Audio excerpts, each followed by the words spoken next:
Hi, real quick question. Good morning. Yes, how can I help you? So on the survey, it's asking if I took a few classes, but I didn't take the classes that's asking if I took to get the C in. So would I just mark no? Yes, Okay, thank you. you're welcome. We will get started in just another minute.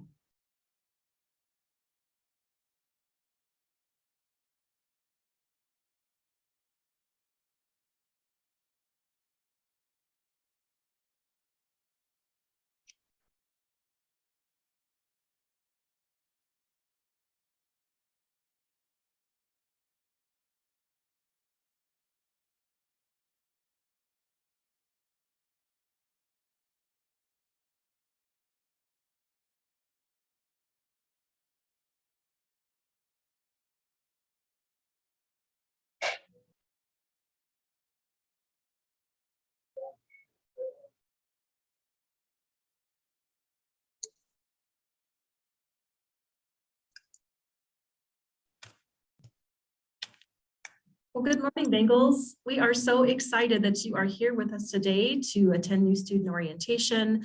Our hope is that today you leave with more information about Idaho State University, how to register for classes, what resources are available on campus so that you can get connected and that you can have your needs met in every possible way.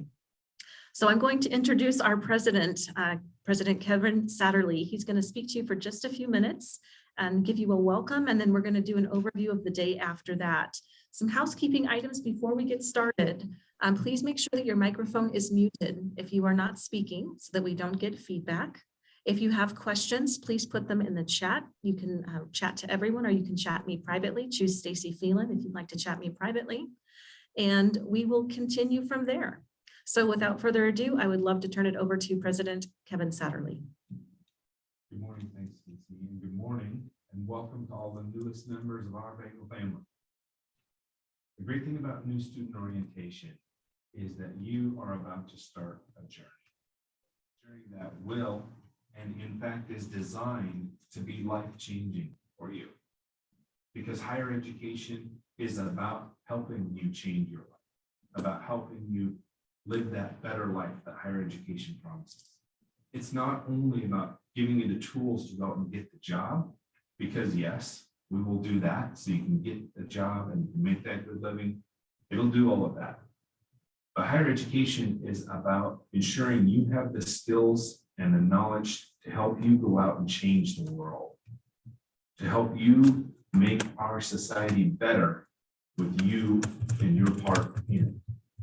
And what we do here at Idaho State University with the education that we provide is designed to help you do exactly that. We will help you go out and get that job so that you can then go out and make that difference in your communities. Now, everybody knows that right now, during COVID, things will be a little bit different. And you're going to hear a lot about how things will be different this semester. They will be. But the things that we're doing different are designed so that you can continue your education. You can get that education that's going to be so important in your life. We are doing these things so you can go to school. We're not doing them for their own purposes.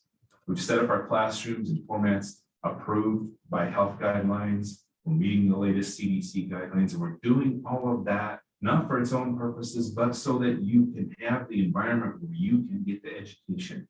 You can still experience time with your classmates and your friends and do the activities, because we're doing those things the right way. So you'll have that traditional university experience. And while you're getting your education here, I want you to find your roar. That means finding for you, your individual roar. Find out where your passion lies and find out what fulfills you as a person and pursue exactly that. Pursue yourself as a person. That is how you will find your roar. And here at Idaho State University is where you can do that. So I want to tell everybody congratulations. And I mean congratulations on starting this journey, this exciting journey. Embrace it. Embrace all that we have to offer as a university. Enjoy it, learn from it, use it. And remember, roar, Bengals, roar. All right. Thank you so much, President Satterley, for being with us today and for giving that wonderful introduction. Students, we are going to spend just a few minutes talking about what you can expect the rest of today. So what we are doing right now, we are in our current welcome session. We heard from President Satterley. I'm going to give you a brief overview of what you can expect for the rest of the day.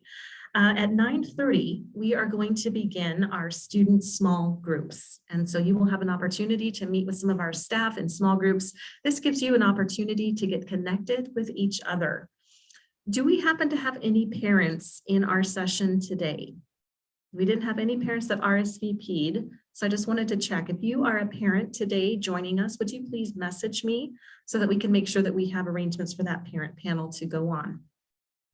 So about 10:15, after we do our student small groups, we're going to go into what we call our Bengal community. And you will hear from some of our staff about Title IX, about consent education, student rights and responsibilities, and also our public safety services. You are welcome to ask questions at any time during these presentations, and we will get answers to you. We will send links over to you to get your questions answered if you've got specific questions. Once we are done with that session at 10:45, we will go into our Career Center and Career Exploration session. So our Career Center staff are going to go over the services that they offer, things that are going to help you get connected with your major. If you're struggling to understand what you might want to study, or you're looking for some aptitude testing, they're going to cover some of those pieces, as well as how to find a job on campus. From there, we will spend time with our counseling and testing center to talk about the counseling services that are available at no charge to our students, and also talk about stress management. We know that transitions, especially those in college, can be difficult sometimes to manage. And so we want to make sure that you know that we have various different tools that you can use to help you be successful and to manage that successfully. At 11:45, we're going to have a student Q&A panel. This is your opportunity to ask questions of current students to find out what life on campus is like from a student's perspective. So start thinking about the questions that you might like to ask those students. You can chat them to me in the chat. You can private chat them if you don't want everyone to see your question, and we will kind of field those to make sure that those questions get answered. After we're done with that, about 12:15, we are going to have an advising session. So we'll give an overview of what you can expect with advising and why it's important. We really encourage everyone to meet with an advisor before selecting classes each semester. This helps students to stay on track to graduation. It helps to make sure that you get all of the classes you need and none that you don't, and make sure that you make progress in a timely manner. And if you have questions or if you're doubting the direction that you're headed in, your advisor can help give you that guidance as well. And that will finish up our day. You will have the opportunity to book an appointment with an advisor. If you have not registered for classes, we will make sure that that gets taken care of today. We'll also post a couple of links where you can set up a web appointment to get that done as well. You're going to want to prioritize that if you have not done that already, because classes start on the 11th. We're really excited about that. So with that, that's a quick overview of the day. Are there any questions that anybody has about what you can expect in the next couple of minutes? And while you are thinking of those questions, I'm going to have my assistant Marcy put up some trivia slides. And we have just a few minutes to spend together to learn about ISU from a trivia perspective. If you have questions, please feel free to put them in the chat.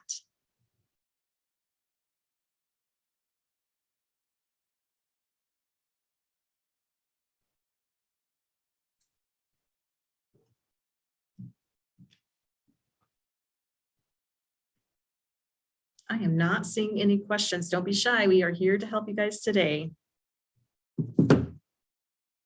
Okay, I've got a question. When or how do we get our student card? When you come here to campus, you can come to the Campus Connections desk. It's in the Student Union Building. We call that the SUB for short, SUB, Student Union Building. And that is a pretty prominent location right when you walk in from the quad. And you are just able to let them know you need to pick up your ID. They'll take your picture. There's also an option for you to upload your picture if you want a specific picture. And that will take care of on that. Question also, we will register for classes today if we haven't. So you will have the opportunity to set up an appointment with an advisor. They will get you in as quickly as they can. So it may not be today, but it will be in the next couple of days. Got some more questions coming in. We need to have our classes registered when? You can register for classes for up to 10 days after school starts. School starts on the 11th. Obviously, we'd like you guys to get registered as quickly as possible so that you can start classes. Question about parking passes. We're going to cover that with public safety this afternoon. Is there a fee for the ID? No, your first one has at no cost. If you need a replacement card, there is a fee for that. How do we know what books to get? Question on that. When you sign up for classes, there's a link in your class registration that will tell you what books you need to get. Also, your first day of class, your instructor will go over a syllabus with you, and they will also specify what books are on there. So there's oftentimes class books that are required and books that are recommended. So talk to your instructor about what you'd like to do with that. Another question, do we access our online classes from BankleWeb or from Moodle? From Moodle, you will access everything you need from Moodle. That's our online learning management system. Another question, do I need an ID card if you're doing online classes only? You don't. You can access a lot of things with your Bengal ID card, such as athletic events, different services across campus. You will want to know your Bengal ID card because you're going to probably want to access the library. And you'll need your Bengal ID number for that, but you don't need a card for that. Another question, how can I figure out where my classes are? Are tours or maps available to help? Yes, we can absolutely help you with that.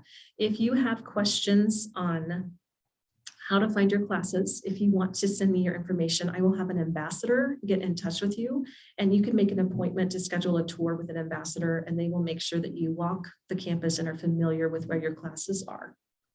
I've got a question that the classes start on the 10th. I could be off a day. Let me look at my calendar really quick. It starts on Monday. So let me just check that. Yes, Monday the 10th. Thank you for correcting me on that. And there are also maps available if you're looking for classes, but it is much more helpful, I think, especially if you're not super familiar with campus, to be able to get that an in-person visit so you know where you're going. Another question, if we haven't set up our payment plan, how long do we have until it's too late to set that up? Usually you can set that up until the 10th day of classes, but if you have extenuating circumstances, if something is happening that's preventing you from doing that, please get in touch with us and we will make sure that we can make arrangements for you to assist in that situations. Let's see. What appointments and dates are available to move into our dorm buildings? I don't know that off the top of my head. I will get an answer to you. I will contact our housing staff and get an answer to you on that.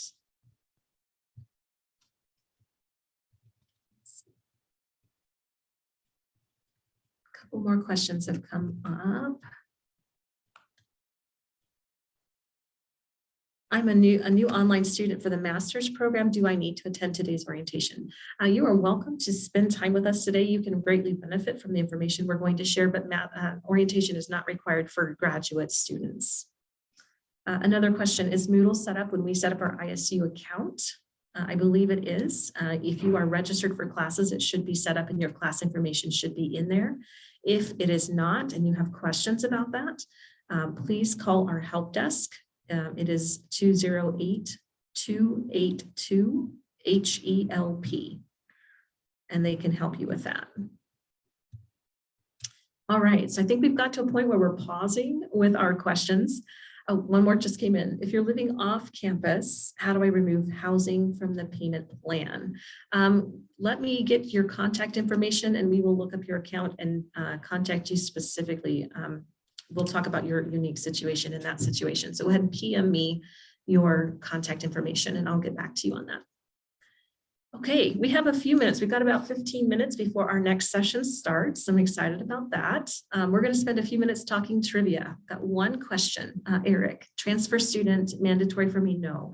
Transfer students, we really encourage you to spend your time with us today. It's a good use of your time so that you know the resources here, but it is not required of you. All right, we're going to just do a couple of trivia questions. I'd love to see some good activity in the chat. You've had a few minutes to look at this question. Let's take a look at what is our student to faculty ratio? Is it A, 14:1, B, 18:1, C, 55:1, or D, 201:1? Go ahead and put your answer in the chat. We've got a C, a B, 55, B, lots of B's. C, A, B. Give you just another minute to put your answers in.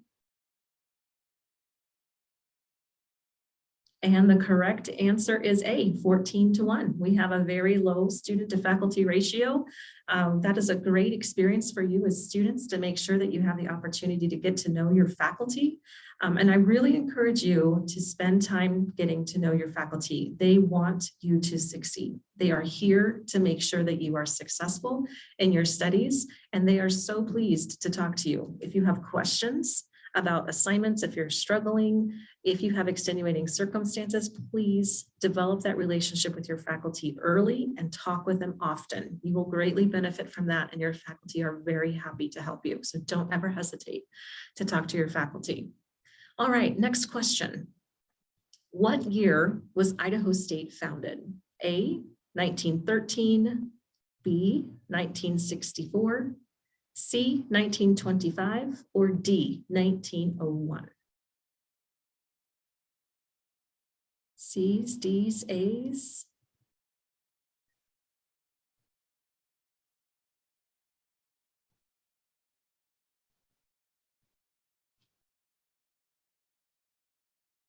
Got a B in there, C.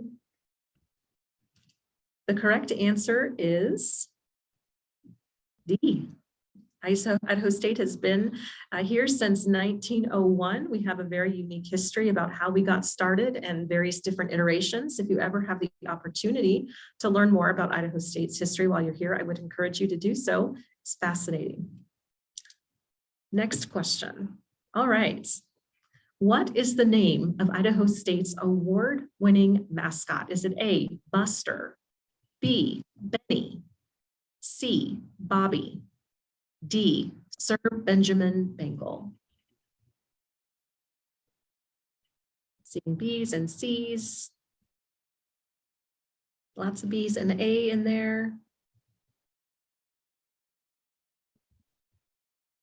Another A, B. C, a D, I hope. Our mascot is item B, Benny the Bengal. You will hear a lot about Benny. You will see him at a lot of our different events. You'll see him oftentimes around campus. Let me give you just a quick heads up on one tradition we have on our campus that is really fun. On Wednesdays, we wear orange. Wednesdays are Bengal Wednesdays, and everybody wears their orange and black gear. It's fun to kind of see everybody. It's just kind of our way to stay connected and to support our school spirit. Every once in a while, Benny will be wandering around with a box of candy and handing out candy to anybody he sees that is wearing orange and black. So word to the wise, get a t-shirt and wear it on Wednesdays. Next question. We just heard him speak, so I hope everyone gets this answer. But who is the president of Idaho State University? Is it option A, Theodore Turner, option B, Arthur Vallis, option C, Theodore Swanson, or option D, Kevin Satterlee?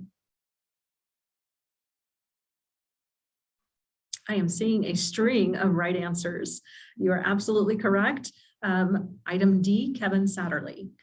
Kevin has been on our campus since 2018, and he has been a fantastic president. He's got a great vision for Idaho State University and where it's going. He's very keen on hearing from students, and he gives lots of opportunities for students to connect and share their ideas and their thoughts as well. So another person you might want to get to know on our campus.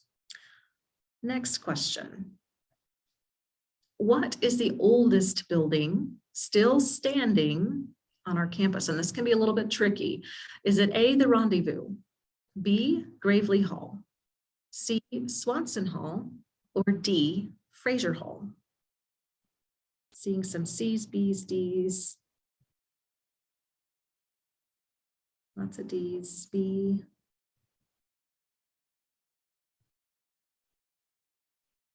Another hint for you, supposedly this building is haunted.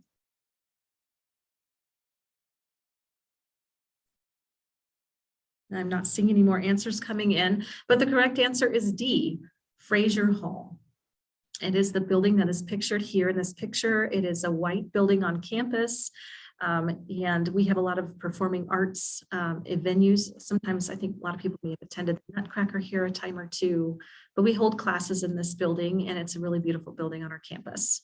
Swanson Hall, item C, that actually used to be the oldest building, but what's remaining of Swanson Hall is actually an arch. I don't know if many of you are familiar, but we have a custom on our campus or a tradition. We do this in the fall, and you guys are welcome to participate in this tradition, but we call it March Through the Arch. And students start at Cadet Field, and then they march through the arch.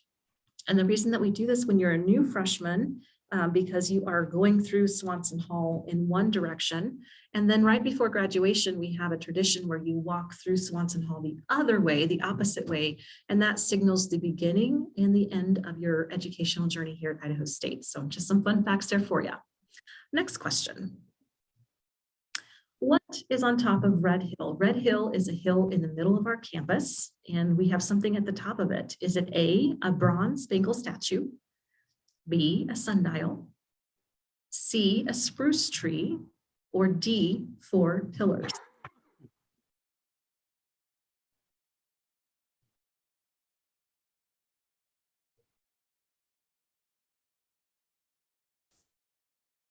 Okay, answers seem to be stopping. The correct answer is D. We have 4 pillars at the top of Red Hill. Another fun fact, 3 of those pillars are capped and 1 pillar is not capped. When you come here, I hope you will take the time to come up and see it. Students like to walk up there, take pictures, hang out. We've had lots of people who get engaged. If you find your special person here at Idaho State, it's kind of a fun place to hang out. But the local lore is that the 3 pillars that are capped represent your freshman, sophomore, and junior year here on campus. And the 4th pillar that is not capped, that represents your senior year because the sky's the limit. All right, we have just a few more minutes before we start switching gears into your small groups. So let's do another trivia question. Okay, and we answered this question earlier, so I hope everyone gets this as well. Where do you get your Bengal ID? Is it A, at the admin building, B, at the registrar's office, C, the copy center, or D, the campus connections desk?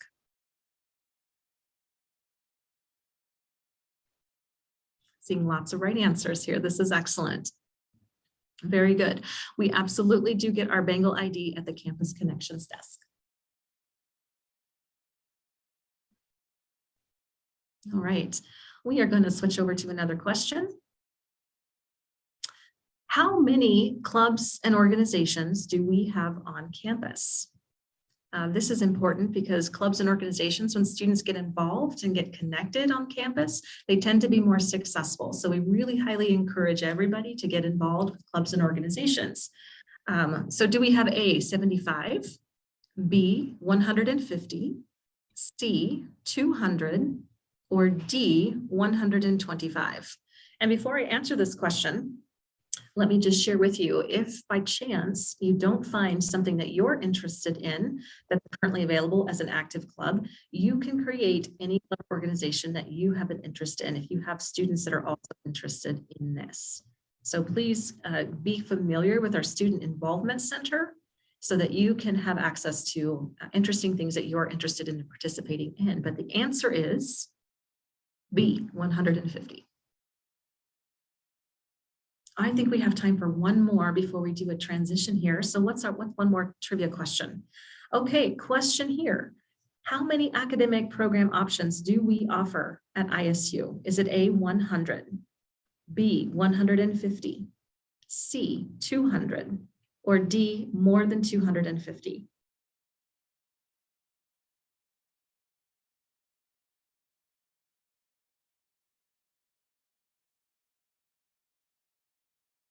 Lots of answers. They're kind of slowing down. The correct answer is D. We have more than 250 academic program options for you here at Idaho State University. And I say this, I want to emphasize this fact because I want to really encourage you to think about if your major is not right for you, we have so many other options. We can get you connected with something that is. So again, make sure you're talking regularly to your academic advisor, to your faculty advisor. Make sure that you're on the right path and that you're doing what you love. That's really important, but we have so many options and we are bound to find something that's going to help you to be successful. Okay, we're going to switch gears here in just a few minutes. We're going to begin our student small groups. I think I had one parent that reached out to me. So I'm going to give you an option. You can either message me directly and we can put together a quick panel for you. We've got people here standing by to answer questions that parents might have. Or you are welcome to join your student in your student session where you can hear what is being said to students. It's completely up to you. I will let you make that decision. Just go ahead and message me what you'd like to see happen in that situation. We're going to take just a few minutes before we get started. We're going to start the next session, the student session, at 9:30. Please take a few minutes to grab yourself a drink, run to the restroom, get situated and get comfortable. I'm also going to post in here another time the attendance sheet. Please make sure you fill out the attendance sheet. You don't need to fill it out more than once, but you do need to make sure that you fill it out to get credit for attending with us today. I'm also going to post again our student survey. The responses to this survey help us to decide what services we offer to students to make sure that we're meeting your needs. So please complete both of those. And we will get started here in just about 5 more minutes. Thank you.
All right, everybody, we should see the attendance link and the survey in the chat. And we have got Heston and Marissa here. They're going to come take over our meeting for just a few minutes to host us with a small group session. We're going to get started in about 2 minutes to give everybody a chance to get back. A question came in, do we have to take the survey? Yes, we would really like you to take the survey. It's not mandatory, but the more responses we get, the better the services we provide to you as students. And that's really helpful to us if you respond. If you have other questions, I will be monitoring the chat while we are hosting this second session. So if you have questions, please feel free. You can direct message me, Stacy Phelan, and I will respond to your questions. I did not hear back from my parent that was attending. So I'm assuming that you're wanting to join your student here with the student session. If you would like to do something different, again, please message me and we will get started in just 1 more minute.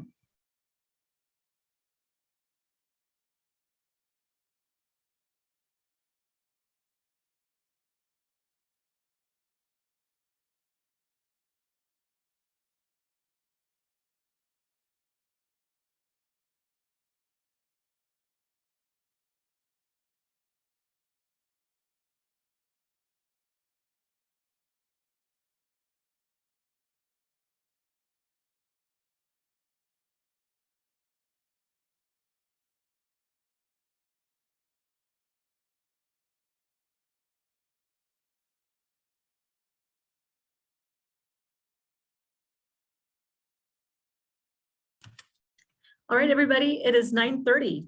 We are going to spend the next about 40 minutes hanging out with Heston and Marissa. So I'm going to turn the time over to them to get you guys connected with each other. So Heston, Marissa, take it away. I'll start off by introducing myself. My name is Heston. I'm a sophomore majoring in finance and accounting. First year ambassador, and I'm also a transfer student transferring from a school in Nevada. So if you're a transfer student, I'm a good person to ask about that, but I'll hand it over to Marissa now. Thank you, Heston, and thank you, Stacy. Hi, guys. Like Heston said, my name is Marissa Martinez. I am from Middleton, Idaho, so I don't know if any of you know where that's at. I'm currently majoring in health sciences with plan to go on to the PE program here at ISU. I'm also involved in a lot of things here at ISU. I'm part of Greek Life, part of a sorority here on campus. So if you have any questions, please feel free to ask me. But yeah, I would just love to get to know you guys. We're gonna go ahead and do kind of just like a little like Q&A to start off. And so I see that there is quite a bit of you like students. So if you guys do have any questions, please feel free to either unmute yourself or just put it in the chat and we'll be sure to respond. Is there anyone that have any questions right now?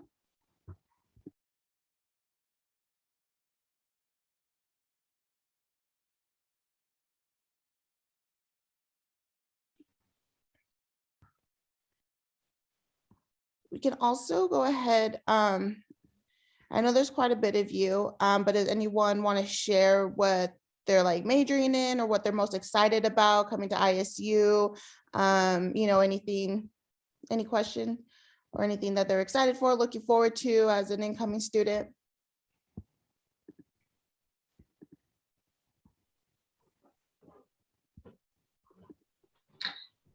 Well, most of my family has come to ISU, and so I've heard many good things about ISU from my family. So I'm really excited to experience the environment there, but I'm also planning on majoring in political science. Super cool. Awesome, thank you, Tyson.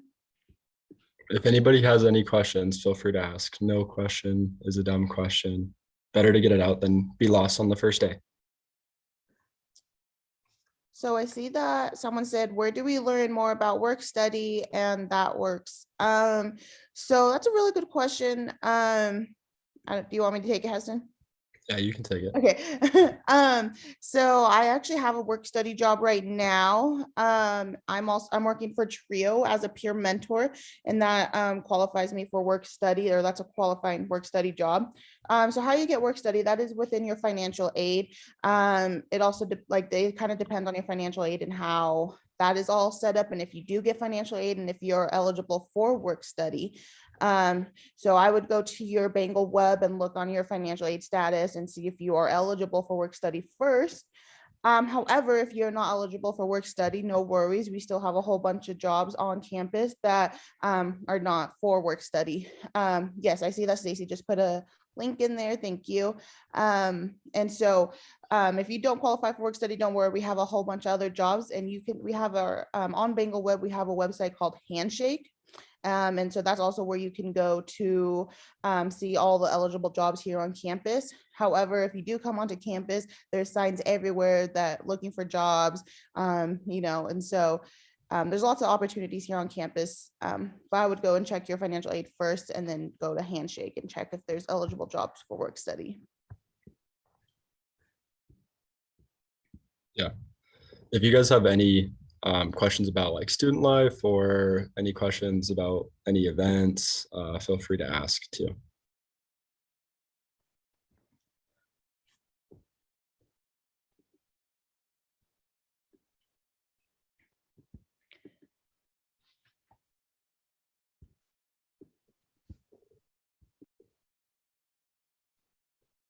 How can I take math placement test? Marissa, I don't particularly know this one, if you know this. Yeah, so to take a math placement test, you got to make sure that you're eligible again to outplace the math test, like test out of it. But for that, we do have a center. It's in Gravely Hall. And you go in there, you can even set up an appointment online. Let's see if I can find the website for that as well. And you go in there, and so like you make an appointment to pretty much take this math test. I've never done it before, so I'm not entirely sure as well.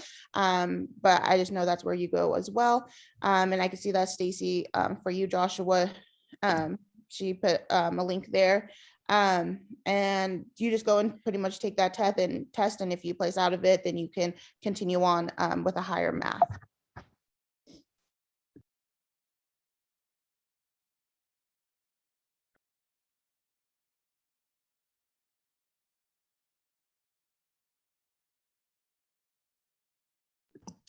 Tyson, I'm not entirely sure about testing out of Spanish. Like I said, I've never tested out of a class.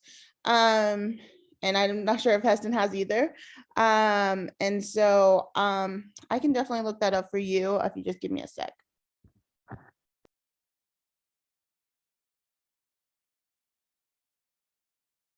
Oh, Stacy is wonderful, and she is posting the link on here for you. And so if you go to the link that she just posted in the group chat, it's all about the ALEKS testing and how you can test out of them and which classes you can.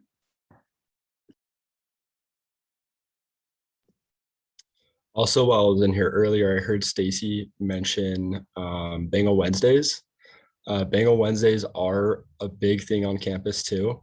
If you have Bengal gear, I definitely recommend wearing it, because one day a month, or on one Wednesday of every month, the Student Activities Board will give out clothing, Bengal clothing. So if you wear Bengal gear, you get Bengal gear. So I recommend investing in your first shirt, and many more will come just because of that. So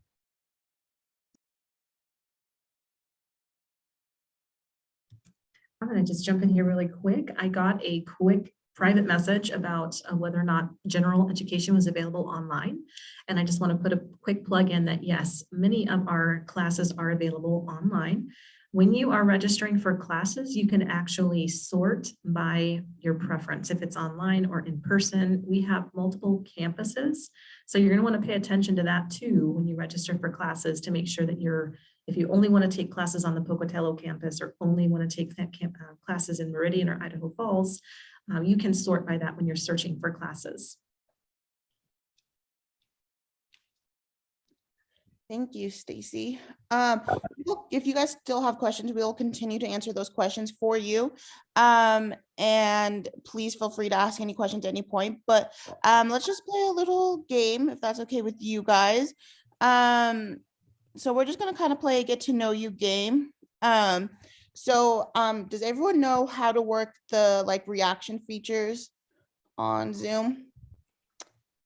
You can, if you're, yeah, I see some thumbs up. Perfect. That's exactly what I need. If you have your screen on, you can shake your head. Perfect. So for those of you who don't know how to work it, at the bottom of your Zoom like page, there is like a little smiley face and under it says reactions. So if you click on that, there's a whole bunch of reactions. There's like, you know, these thumbs up, the heart, the laughing face, the clappy hands. There's even a raised hand. So we're gonna play just like a get to know you game. So if you guys want to use those reactions, when I ask these questions, that would be great. And it's just like to get to know each other and see who's similar and who has similar traits. So me and Heston will just go ahead and ask you like just random questions. And so it's like, who is from out of state? Anybody? Do you have anyone besides Heston? Oh, okay. There's a few. Sorry, I have to like switch over to my screens because I can't see everyone on one screen. Awesome. Does anyone want to share where they're from? From what state?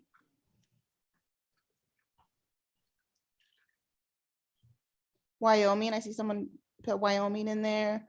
Utah, Oregon, Texas. Anybody from Nevada like Heston?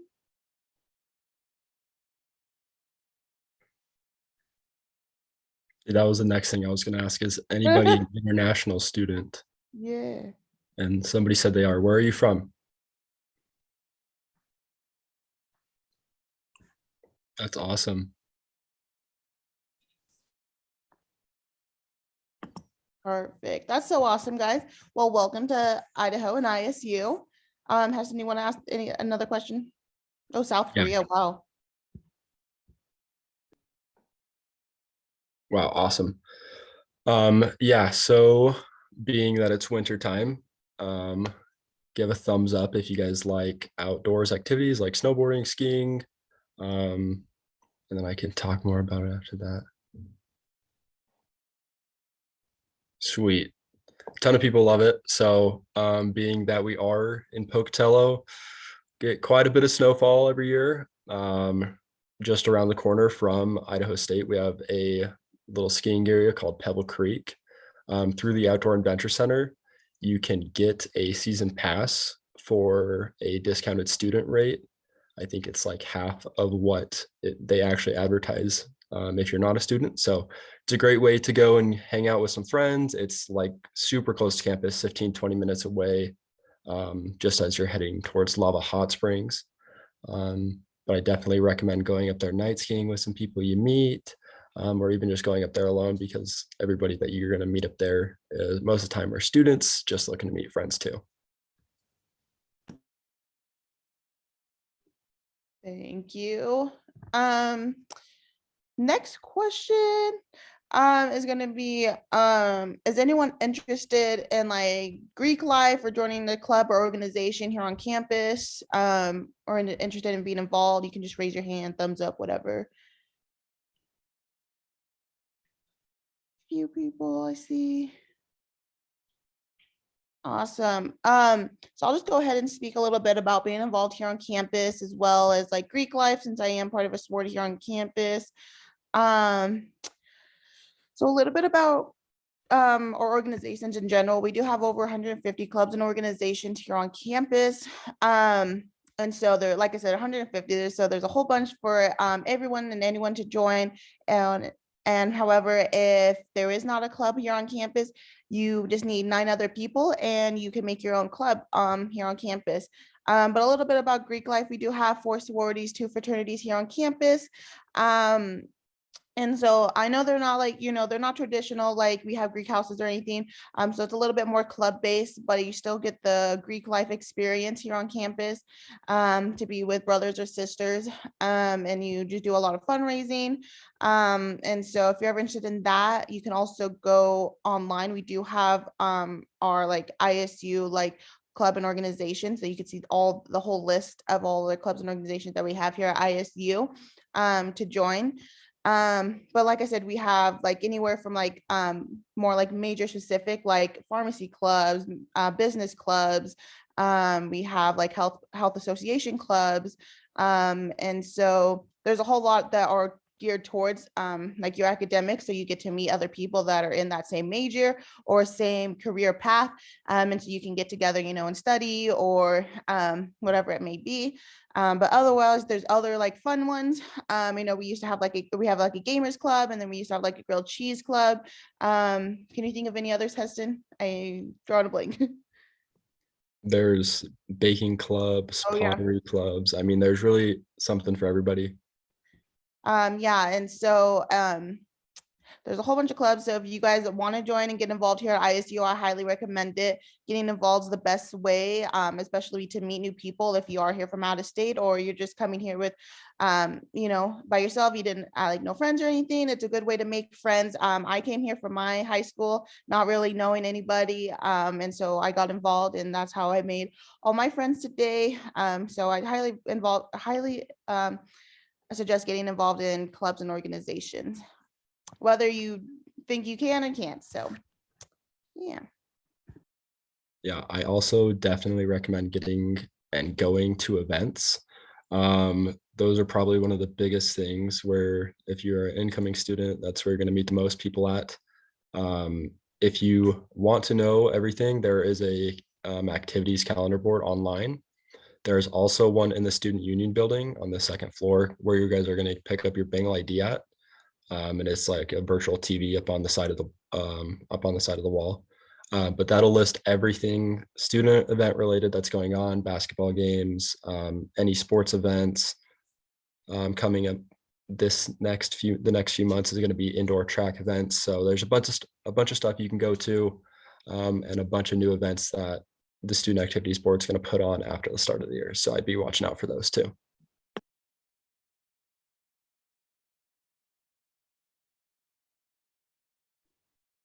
Perfect. I also see that someone said in the chat that they play rugby. It is a club here on campus. So it's not like a collegiate sport. But they do play, against other people and other teams as well. So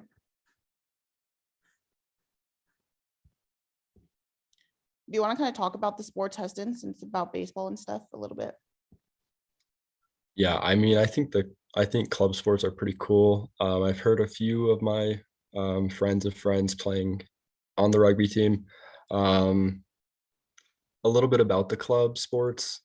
They play other schools, so like baseball plays Utah State, Wyoming, Montana State. So they travel all over. So it's still pretty cool that you get to be in college and just get to play whatever sport you want to. But it's a little bit more relaxed overall. But I think it's definitely a super good thing to get involved in if you are into rugby. Do you want to talk about like intramurals and stuff? Yeah, intramurals. We have passed flag football intramurals. Intramurals are also a super good way to get involved with students. We have our little own app that you register with your teams on. We do volleyball, basketball, and flag football. I definitely recommend at the start of the year, next fall, to do flag football with a bunch of friends. It's a super good time. And during the playoffs, all of the teams play in Holt. So it's always a good time. Other than that, basketball is played in like the gyms, and then you get to play on the basketball court. But it's overall just a good time competing against other students. You make friends along the way, and just good memories to be made. Yes, I agree. I played softball intramurals a couple semesters ago, and that was super fun. So like he said, I highly recommend being involved in intramurals as well. Okay, so we'll go ahead and ask another question. So either raise your hand or thumbs up if you, okay, let's do this. Raise your hand if you are living on campus, and do a thumbs up if you're gonna live off campus. Does that make sense? A few thumbs up. Raise a hand. Does anyone want to share where they'll be living? I lived in Turner Hall my freshman year, and then I lived in Rendezvous my second year. And now I am currently living on on-campus apartments. So it kind of just went full circle. Bengal Creek, nice. I've never lived there, but I've heard so many great things. South, love it. Rendezvous. Schubert. Boise. I see that. Boise. Turner. Bengal Creek. South. Yeah, so I don't know how specific it is with South. I know a little bit more about Turner just because I have a few more friends that have lived there. Maybe you can speak on South after, but Turner, you have floor RAs, and they typically once a month try and get you involved with your entire floor. So do a floor activity. I recommend going to those if you are living in Turner. You meet everybody on your floor, especially since you're going to be moving in halfway through the year. I don't know how it is with South. Bengal Creek, I know that everybody's mostly super friendly, so I definitely recommend getting to know your roommates along with everybody around you. There's always people coming in and out of apartments that are willing to talk.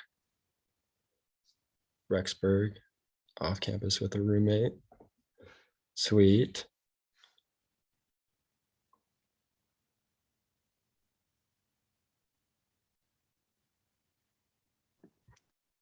Awesome. Yeah, like I said, I lived in Turner my freshman year. So I think it's great that those who can are living on campus. It's definitely a great way to make these friendships. Actually, Turner is where I met my two best friends still today in the Turner Hall on the 8th floor. So if anyone's living on the 8th floor, I lived there. And that's where, I have my two best friends still today. Rendezvous was also great, whoever's living in there, because, you're just right above, our lunch cafeteria up there. So you roll out of bed, go grab something to eat, and then go to class. It was like perfect. And then now living on, if in the future, if any of you live on an on-campus apartment, I saw that someone was living actually in Schubert, so that's awesome. And so on-campus apartments are great as well because you're still like, get the campus feel, you're still on campus, not too far, and get all like the benefits of being on campus. So I think that's great. You have another question, Heston, or? I don't believe so. If you guys have any questions before we move to something else, please feel free to ask them, anything related.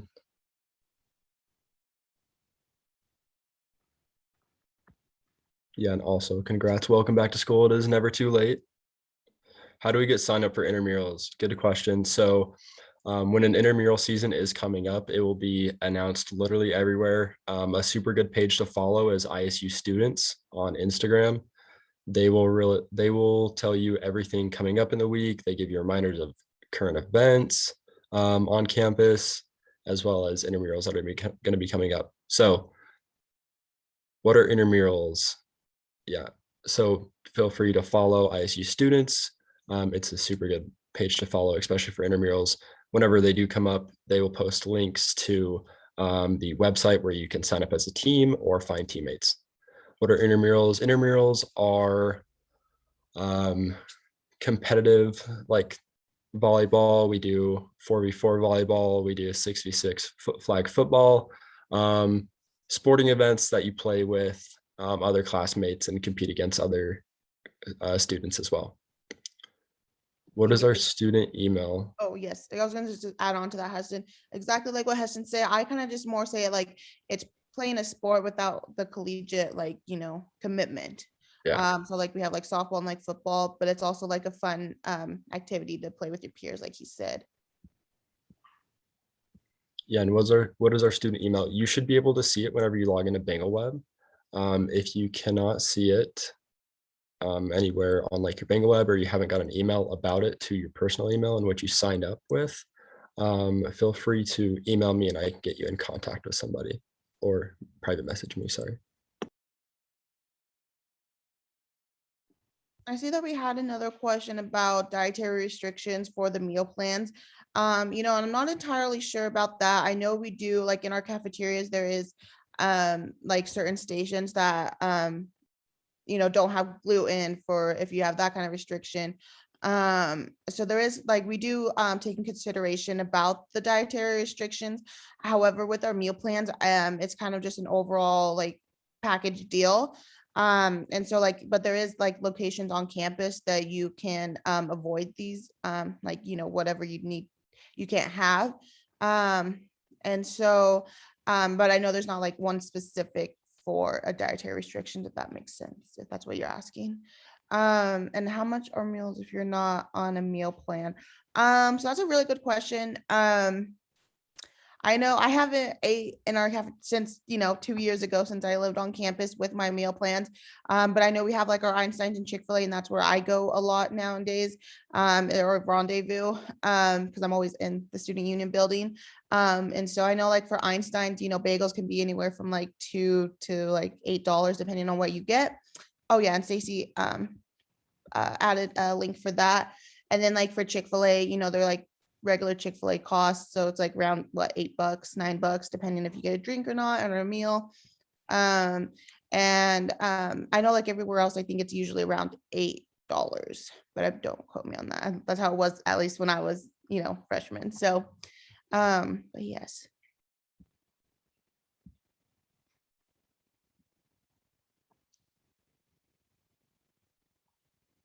And if you guys do go to like Einstein's or anywhere on campus, so my favorite from Einstein's would have to be like, it's called their all-nighter sandwich. It's an egg sandwich if you guys like egg sandwiches. And so that's really good. I recommend doing that. Anything at Chick-fil-A is obviously good. And then for Rendezvous, I like going either to like the sandwich place or just getting like, good old-fashioned pizza. And then in the cafeteria, I don't know if they still do it, but they used to have like mac and cheese nights. Those were real good. And then somebody said, does every new incoming freshman have to get a student ISU ID? If so, how do we go about getting that? Yes, every student has to have an ID on campus. And once you get on campus, you're going to learn that your student ID is basically like your real ID. If you ever lose it, you lose out on a lot of amenities. But anyways, going about getting that, you're going to need to go to the student union building. And in the top floor, kind of right by Chick-fil-A, there will be a student help desk. And you can go up there, ask them about getting one. You can either upload a picture online and go pick it up in person, go pick up your student ID in person, or if you would rather just go take a picture in person, they have cameras there and then they just upload your ID on campus.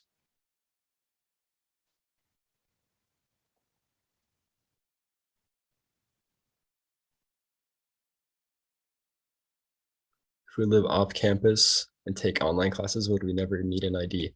I don't believe so. I don't see, I haven't honestly ever been asked that question before.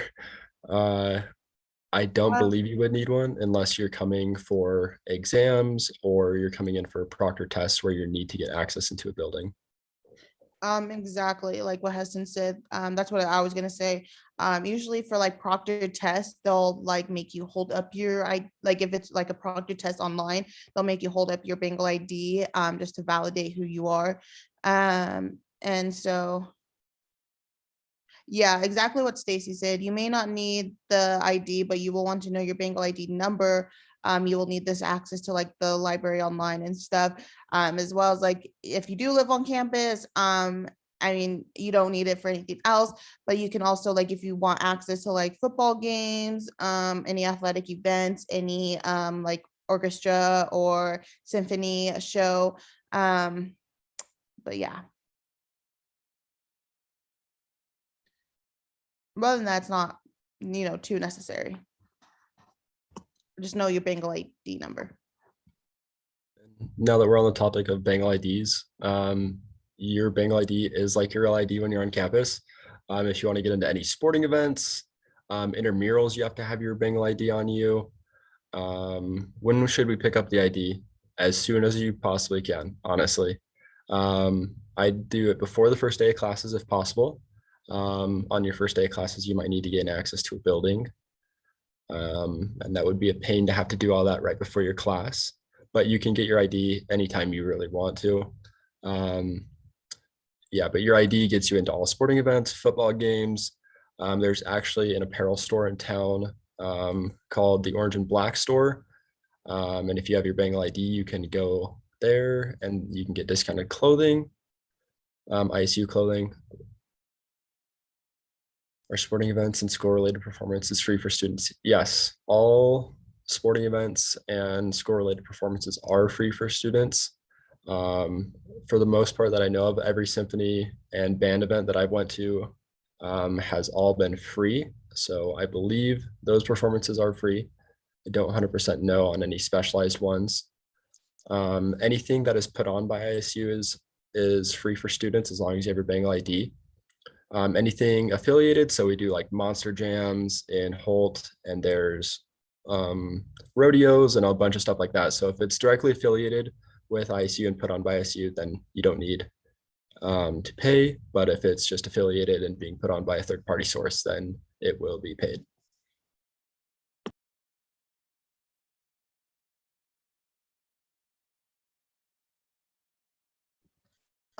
Great. And if for those who are not keeping up with the chat, where to find your Bengal ID number. And so if anyone has questions about that, so you go to your homepage of your Bengal web.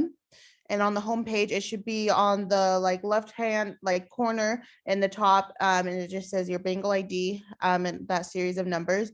And those who are taking online classes, just make sure to have it memorized. I memorized mine. And so it's just great to know it in general. And what are some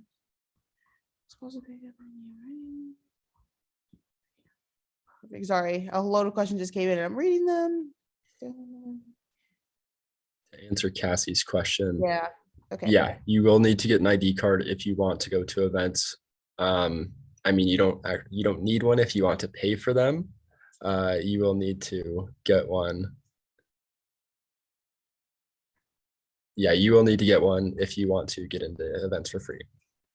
And it's super easy. It maybe takes like 5 to 10 minutes. Yeah, and honestly, to plus get you your have the option, to upload a picture online and go, pick it up there. So kind of makes it more convenient. I did see there was a question about how do we pick up a parking pass? So they're right across from the Student Union building, like kind of kitty corner from Taco Bell. There's our public safety office. And in that public safety office, that's where you can go and get your parking pass. We do have our online option to order it online now. So you get, but make sure you have, if you're at the Pocatello campus, you pick Pocatello campus. If you're in IF, pick IF. If you're in Meridian, do Meridian. Just make sure you have the location correct before, submitting it. But yeah, so you can do your parking pass online. Stacy just included a link for the parking. But other than that, you can either go into the office, you don't have to order online if you are not sure about it. And you could just fill out a little, where you're living, why you need the parking pass. And then they'll give it to you right there. Parking passes. So I don't know if any of you have been on our campus in Pocatello, but we do have 3 different areas of parking. We have a general, we have a reserved, and then we have a housing. And so I just do a general parking pass because well, actually, no, I do a general and on campus now, which is $150 for the whole year. A general parking pass is $100 for the whole year. They do semester charges, but I think it's just more beneficial to do the whole year, because then it goes up until the next year, if that makes sense, up until August the next year. And then with housing, I think it was 100 or 150 I know in that link that Stacy posted, they'll have all the prices there. Just kind of going based off my memory. And then reserved, students don't necessarily need the reserve. That's more for like faculty and staff who are going to the same specific building and same, area every day. Because those parking passes are like about $300, depending on which one. And so those are generally just for, students, faculty and staff. And then a few minutes ago, somebody asked, what are some of the best study tips you'd recommend? Last semester when I had relatively harder classes than I've normally had, I would skim through whatever my professor was saying in class, write down notes, write down skim notes. And then most of the time, professors are pretty good about uploading their lectures immediately after class onto Moodle. And just watching that back, it's time consuming. So if you have the time, if time is allowed, I'd recommend just skimming over notes in class, just getting everything you can down to try and start memorizing something, and then going back over it and getting everything correct and making sure your memory is up to date. And then you can just use that as a study guide from there on. I also recommend using the study spaces that are in the library as well as in the evening time. The Student Union building is open till 10 p.m. So if you ever have any exams coming up and you want to study with a few classmates, there are a bunch of places on campus to go study. I recommend, using the library. We have a few rooms in there that you can call and get in advance. I think they are 8-person rooms, soundproof, so you're never worried about making too much noise while you're in the library, and they're free towards students as long as you have your Bengal ID. But definitely recommend using those.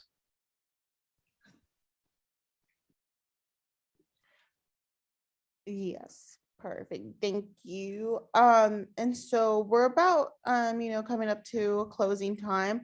But I want to give the floor to you guys. If you guys like have any last minute question, or like if you guys want to share what you're most excited about coming to ISU, and like what you're just most excited about. Does anyone want to share? I just love to hear, when like people like when new students come to ISU. Really quickly, sorry. Oh yeah. I forgot to mention the Student Success Center. That is a huge thing on campus. So last semester I took 18 credit hours of classes. So I got 18 free hours of tutoring every single week. It doesn't matter what class. Stacy just put the link in there for it. It doesn't matter what class you're taking. They have tutors for literally every single class. All the tutors are paid, so I definitely recommend using them as resources because that is their job. Also, all tutors had to pass that class with an A- or above in the previous semester, and then they also had to retest to get the tutoring spot. So they are knowledgeable on the topic. So I definitely recommend getting a hold of them too. That's a super great amenity for studying. Sorry. No, you're good. So yeah, if anyone has just to share what they're most excited about coming to ISU, please feel free to unmute yourself or whatever. I do see that there was a few last minute questions.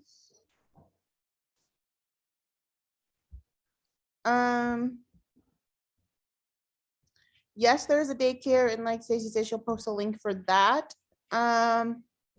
Is there a Plato's Closet or anything similar on campus? Sorry about my dog. So there's a career closet that we do have available on campus through the Veterans Center. I don't know that that's widely available to everyone or if that's exclusive to veterans, but that resource is available. I do also want to put in a plug for Benny's Pantry. Food insecurity is a serious issue that many college students face. And we want to make sure that students know that twice a month you can come to Benny's Pantry. You swipe your Bengal ID card. So if you want to access Benny's Pantry, be sure to get the card. But you can shop there twice a month. It's at no cost to you. It is discreetly located, but that is there to make sure that you have access to food and you can meet your basic needs. We also have a meal sharing program that you should be aware of, that you can, if you run out of meals on your meal plan, we might be able to assist with that. And one other plug I would put in terms of just overall student support, we have a Dean of Students office and we have a care team. If you run into an emergency situation completely unforeseen that you didn't expect, contact the Dean of Students office and we will see what resources we can put you in touch with. And back to you guys. I'm sorry for that interruption. No, that's okay. My dog was barking. He wanted to talk to you guys. I don't know if you guys, where's he at? He's my little, Zoom buddy. He's always next to me. I saw that someone said they're most excited for dorm life, and I am super happy that you said that, because like I said, I lived in the dorms and that's where I made my two best friends still today. They're like two girls that I would want in my wedding. And so I'm excited that you're excited for that, because living in the dorms is honestly so awesome. You get the perks of, you don't have to clean up after yourself, like for cooking or anything. It's all, go to the cafeteria. Katie, a few minutes ago, asked, do tutors help online or is it in person only? Some tutors are only in person, but for the most part, you can get tutors on Zoom. Most of the time, if you have any of your classes, if they have tutors, they will be posted in your syllabus with all their contact information. So feel free to email them at any time and set up like an in-person or online Zoom meeting.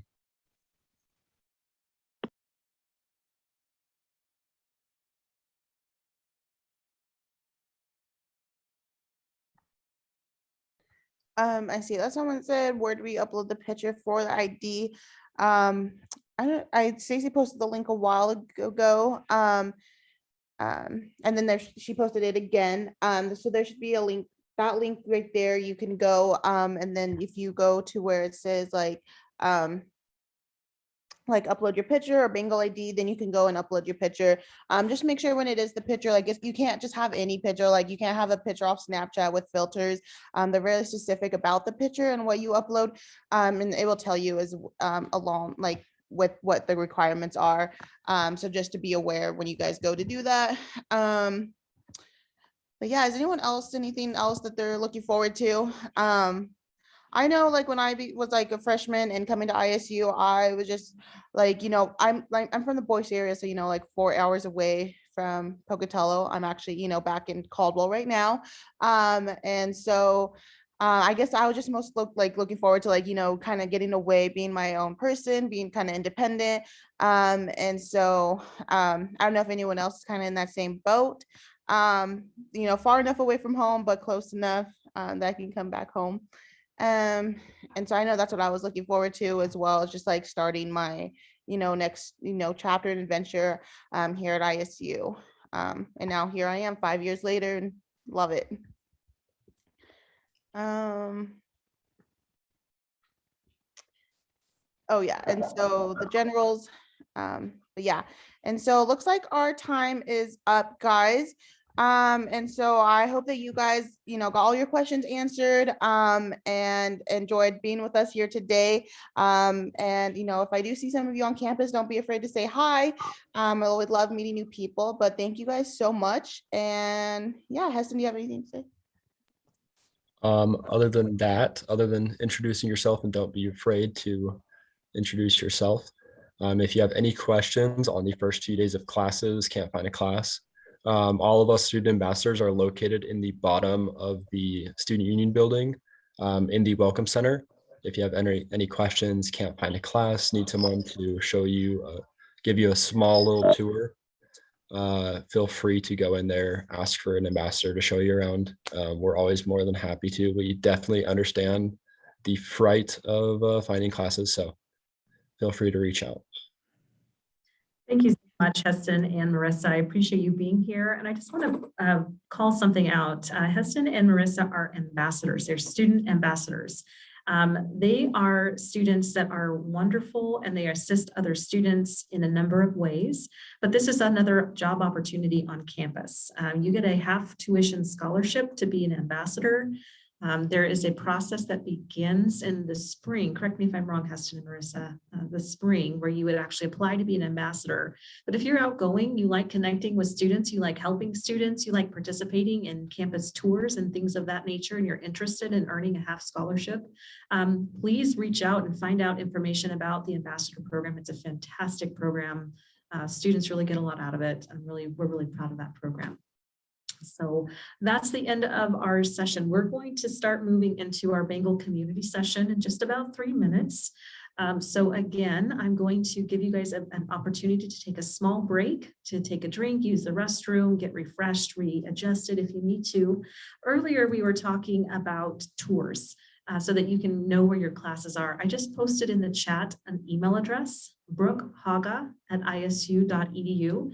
If you are interested in having a tour, as Heston mentioned, please reach out to Brooke and let her know that you're interested in meeting up with an ambassador to get that tour so that you can find your classes. And we are happy to make sure that you are able to have a smooth first day of school. So we'll take a quick break. We'll come back at 10:15.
All right, everyone, we are back again. We're going to delve into, as I mentioned, our Bengal community session, and I am pleased to introduce Melissa Milliken.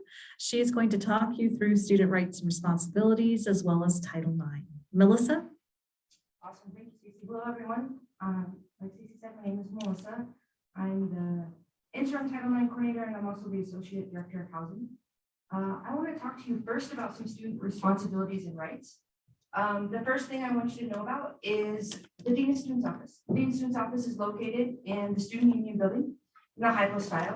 And that office is really there to help you navigate everything inside the classroom and outside the classroom. So one thing that is important to know is that sometimes we face struggles when we come to campus. It happens. And we sometimes don't know where to go. If that situation arises, we want you to think about the Dean of Students Office. Dean of Students Office is there to help you with that first stop of, I'm not really sure what I need, or I just need some assistance. The Dean of Students Office is also responsible for enforcing our student code of conduct. So as students, when you agree to come to campus here, you agree to abide by certain codes, certain rules, a certain way of acting. Most of them are pretty self-explanatory. Gotta be 21 to drink. Illegal drugs are still illegal drugs. Can't do them here on campus. You need to treat each other with respect. Can't harass each other. Things like that. Other things are a little bit more, what you might say obscure, or ones that you might not always think about. One thing that I want to highlight is plagiarism. In the classroom, we understand for the most part that you have to cite your work. You can't use somebody else's work without citing it, without looking at it appropriately, without making sure that you have documented it accordingly in your paper. What sometimes we don't think about is self-plagiarism. So here on campus, you cannot use your same paper for another class. So if you write a paper in, let's say, English, and it happens in a history class to have a similar subject, and you think, man, this paper really works, you can't just automatically use that paper again in history. That would be called self-plagiarism. And we highlight that because it's easy to miss and it's easy to get in trouble for, and we don't want that to happen. Now, you can go talk to your professors. You can go say, hey, I just wrote this awesome English paper, and your paper happens to be the same thing. Is there any way that I can use some of that paper, or would you mind me submitting a portion of that paper or all of that paper for the assignment? If you ask permission ahead of time, you start working out with your professor, that's a whole different situation. But you can't just automatically submit it. Another thing that happens on campus, and we want you to be aware of, is the way that we interact with each other on campus. Here at ISU, we have a strong Bengal community. We have strong communication. We have a lot of events. We enjoy being with each other. And the reason that we have that is that we have a sense of respect amongst all of our campus community, including faculty and staff and other students. So when you're part of our campus community, it's not just about the laws, it's about how we communicate with each other, how we interact with each other, how we choose to serve each other and be part of the Bengal community. The Dean of Students Office is responsible for enforcing this. You have certain rights as a student. You have the right to be treated fairly on campus. You have the right to be in a situation free from harassment or discrimination. You have a right to have an education and be able to succeed in and outside of the classroom. And while there are responsibilities that come along with that, we want you to be aware of that right. And when you feel that your rights have not been met, or perhaps your rights are being challenged or violated, we want to know about it. We want to help you. We want to resolve that situation. We want to help you navigate that course. And where do you go? Dean of Students Office. They're going to be the ones there to help you with that situation and navigate that. I think that's about it for the Dean of Students Office. The next thing that I get to talk to you about is Title IX. So that's my information on the screen. That's where my office is located, and my phone number. You can also find it by just searching Google or the ISU website. Either way. So what does Title IX encompass? I know I just talked about the Dean of Students Office and they deal with all the code and the conduct and all the rights and responsibilities. But Title IX also deals with a specific part regarding discrimination and harassment. And so nothing changes. Something happens, you can still go to the Dean of Students Office and they're happy to help you. But if it happens to encompass one of these Title IX violations, such as discrimination on the basis of sex, sexual harassment, sexual assault, stalking, intimate partner violence, or dating violence, then you can also come to my office, which is the Title IX office, which is located in Rendezvous. If you're on one of our satellite campuses, you can also call or email. There's also usually resources available on your campus that you can reach out to there, and they will also contact me as well to assist you. So there's federal laws that require us to respond and act as an institution of higher education when one of these situations occurs. Title IX also includes, well, let's talk about these first. When one of these situations occurs, we have to address them in a certain way. We have to make sure that we're providing support services and opportunities for students to not have these sort of harassments based on gender or sexual orientation continue to occur. We have to stop it. So that's why you have the Title IX office kind of separate from the Dean of Students Office. Title IX also includes sexual exploitation. So unwanted sexting, exposing oneself, voyeurism, and then sexual orientation and gender identity discrimination also is part of the Title IX office, and that's something that we can help with. Pregnancy's on there. It's kind of weird. It's not a situation that is a violation. It's more perhaps maybe you feel discriminated against in your classes or on campus because you happen to be pregnant. Also, Title IX requires that the institution provide certain pregnancy accommodations. So that's why that's listed there too. That's just a little bit more just FYI, so you guys are aware of it. So what do we do in the Title IX office? We investigate complaints. Someone comes to us, we take it serious. Every single situation we're going to take serious. We're going to hear them out. We're going to do basically whatever we need to do to stop the discriminatory or harassing behavior from continuing. We're going to work to remedy the effects. We're going to work to stop so it doesn't happen again. And then most importantly, we're going to support our students and our staff and faculty, but we're going to support our students in whatever they might need. Sometimes these situations are stressful and they need additional support, and we're going to work with them as well as with the Dean of Students Office to help them in that support. One important thing that we have to talk about, it's actually part of Title IX law, is consent. Consent is a big part of that campus culture that I talked about earlier. It's part of the way that we communicate on campus, and it's also part of the way that we engage in relationships on campus. Consent here is clear, freely given. It's a yes. It's not just being silent or not saying no. It has to be freely outward expressed yes. It can't be just assumed or inferred. If you're not sure that a person said yes in a sexual relationship, in any sort of contact, then you don't have consent. We don't want to ever assume what the other person wants. We need to ask. You have to ask the question. It's an active agreement. And then most importantly, if someone says no, it means no. If someone is silent, it does not mean yes. Here on campus, it's important that every individual understands consent and complies with consent. Sometimes individuals face situations before they get to campus. And unfortunately, those situations may fall into that Title IX category. Unfortunately, maybe there's been some harassment or sexual harassment in the past. And when they come to campus, they think they're ready, and then they go to a class and something is triggered in class, or maybe a future relationship happens and something is triggered. That doesn't mean just because it didn't happen while you were a student, we're unwilling to help you. We want to help you. We want to remove all barriers that we can and help you be successful in that academic environment. So if something happens, please reach out to us. Call me, text me, email me, stop by my office, anything. Let us know and give us the opportunity to help you. So the Dean of Students Office, definitely a great resource available here to assist you on campus. Title IX, here to assist you on campus. And next we have Public Safety, that's going to be here to talk to you about the way that they are here to help you on campus. I wish you the best of your luck this semester and hope to see you on campus.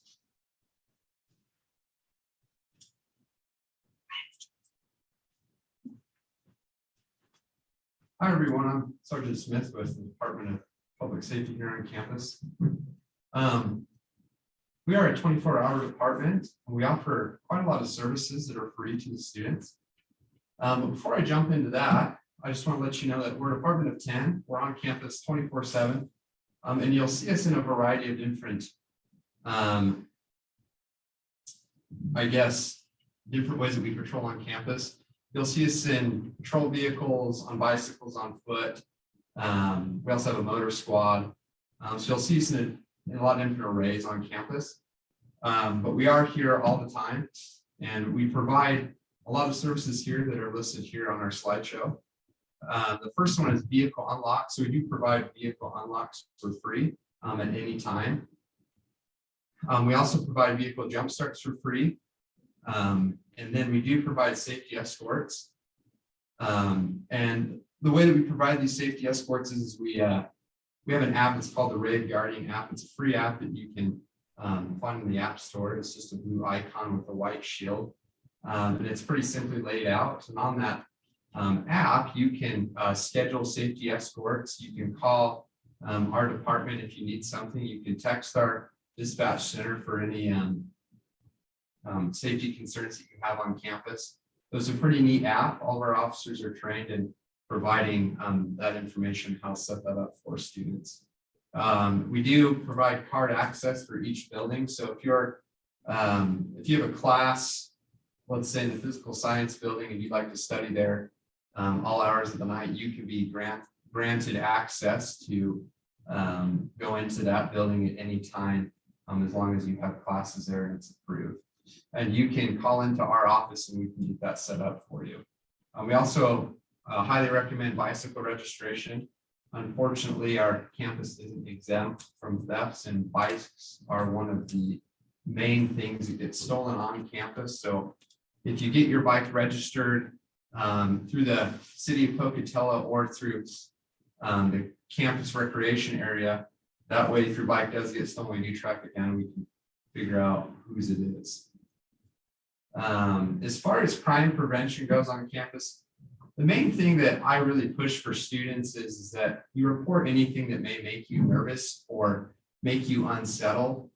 So not always is something going to be a big deal as it may be cooked up to be, but if we can at least get an officer there to check it out, we can talk to the people that are involved, and we can at least get some sort of idea of what may be going on. So we at least ask that people call in at any time to report those sort of things. This is the Rave Guardian app that I just talked about. The picture there on the right is how the app is laid out. At the top left corner, we have your inbox. That's how you text our dispatch center. That top middle icon there that's called call emergency, that will ring to our dispatch center. Then you have the safety timer that you can set. The safety timer is if you want to walk from point A to point B, if you don't check in at a certain time when you set that timer, then we'll send an officer to that area to check where you were last checked in. And then the bottom middle icon there is called submit a tip. So that's also similar to the texting portion of it, which is that top left section there. And that's just submitting any sort of problem or suspicious activity on campus. As far as parking goes, the public safety department is connected to the transportation and the parking services department. As you can see there, all those permits are laid out. But if you need greater detail about parking permits and when you can park on campus for free during events, during holiday breaks, whatever it may be, you can always call in and they can provide more details for that. Here's a quick little look of transportation services and the different passes that they offer there. And once again, that department is connected with public safety and parking services.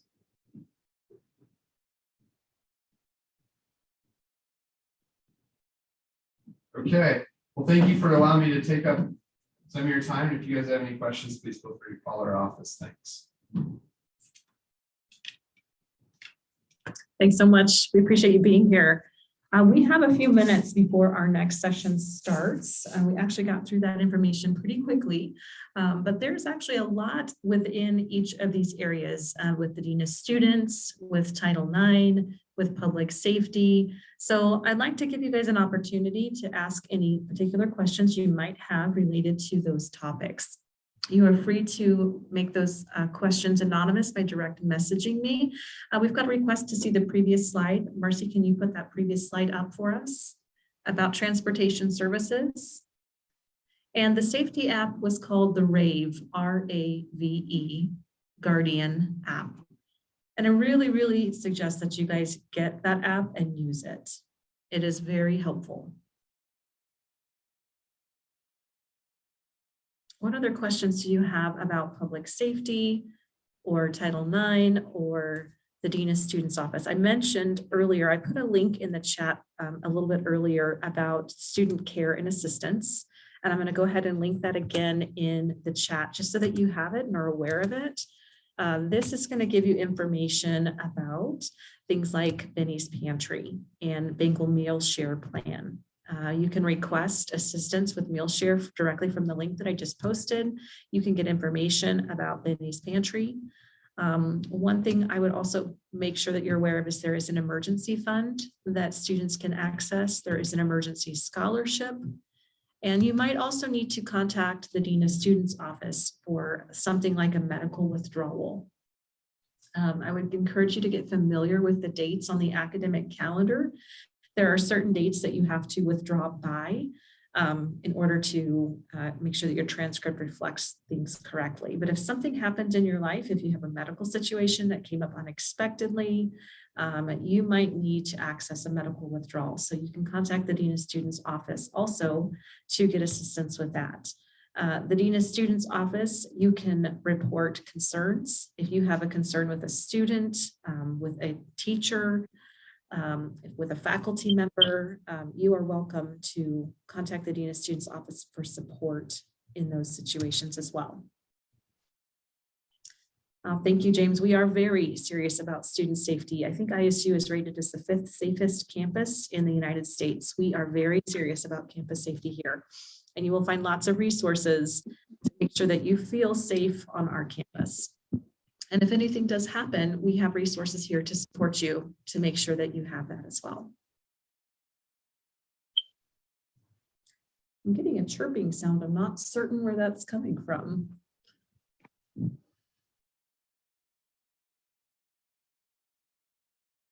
I've got a direct message that I will respond to in just a moment. Are there any questions about transportation? Let me just briefly cover this. We do offer transportation between our Idaho Falls campus and the Pocatello campus. That is available. It's got limited service. It's not, all day, every day, and it's not on demand. But for students that are taking classes between those campuses, that can be a convenient option, especially in the winter months when driving is a little bit more hazardous. In our next session, we will be going over Career Center and Career Exploration, and they're going to be covering how to find a job on campus. And so let me just preface that by saying there's an app for that as well. It's called Handshake, like you're shaking hands. So you might want to take just a few minutes to go onto the App Store and take a look at that. That's very widely used. Most of our student jobs are posted on that. So I won't say too much more about that to give them an opportunity to share that information with you. But if you have specific questions about how to get a job on campus, this would be a great time to ask those questions. The staff will be here and I can get your questions to them directly. They're also going to talk about ways that the Career Center can help you. A lot of students think the Career Center is only there to help them find a job, but that's actually not the case. The Career Center can be very helpful to you as a student from the very beginning of your college journey. The Career Center can do assessments to help you determine your path. What are your skills? What is your aptitude? They offer a course called Career and Life Planning. It's very helpful for students who are undecided or not sure about what they'd like to study. So we'll make sure you have some questions for them as they go through those kinds of things. They're also going to talk about our CPI program, which is phenomenal. So they'll give you some information about that. I've got a direct message related to the Navigate app. Navigate is our app that is intended to be a student success application. And there's a question if it has multiple meetings, do I need to go to those other days? What I would do in that situation is talk directly to your instructor to make sure that you are attending the right days and times. Some classes have a lab and you would need to go to a lab if that's associated with it. But check with your faculty members. Don't rely on the app. Make sure that you're in tune with what your faculty members are asking you to do in that situation. Okay, I'm not seeing any other questions. We will get started with the next session at 10:45. So we have about 9 minutes. So it's a good time, I think, to take a quick break. I will again post the attendance. Please make sure if you have not completed that attendance sheet that you do so. It's not required if you've already done it. And then I'll also post the survey to make sure that you complete that. So we'll take just a few minutes of a break. We'll get started again at 10:45. I will be still here online. If you have questions, feel free to message me and I will take this opportunity to catch up on responding to your questions. We'll see you at 10:45.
All right, welcome back, everybody.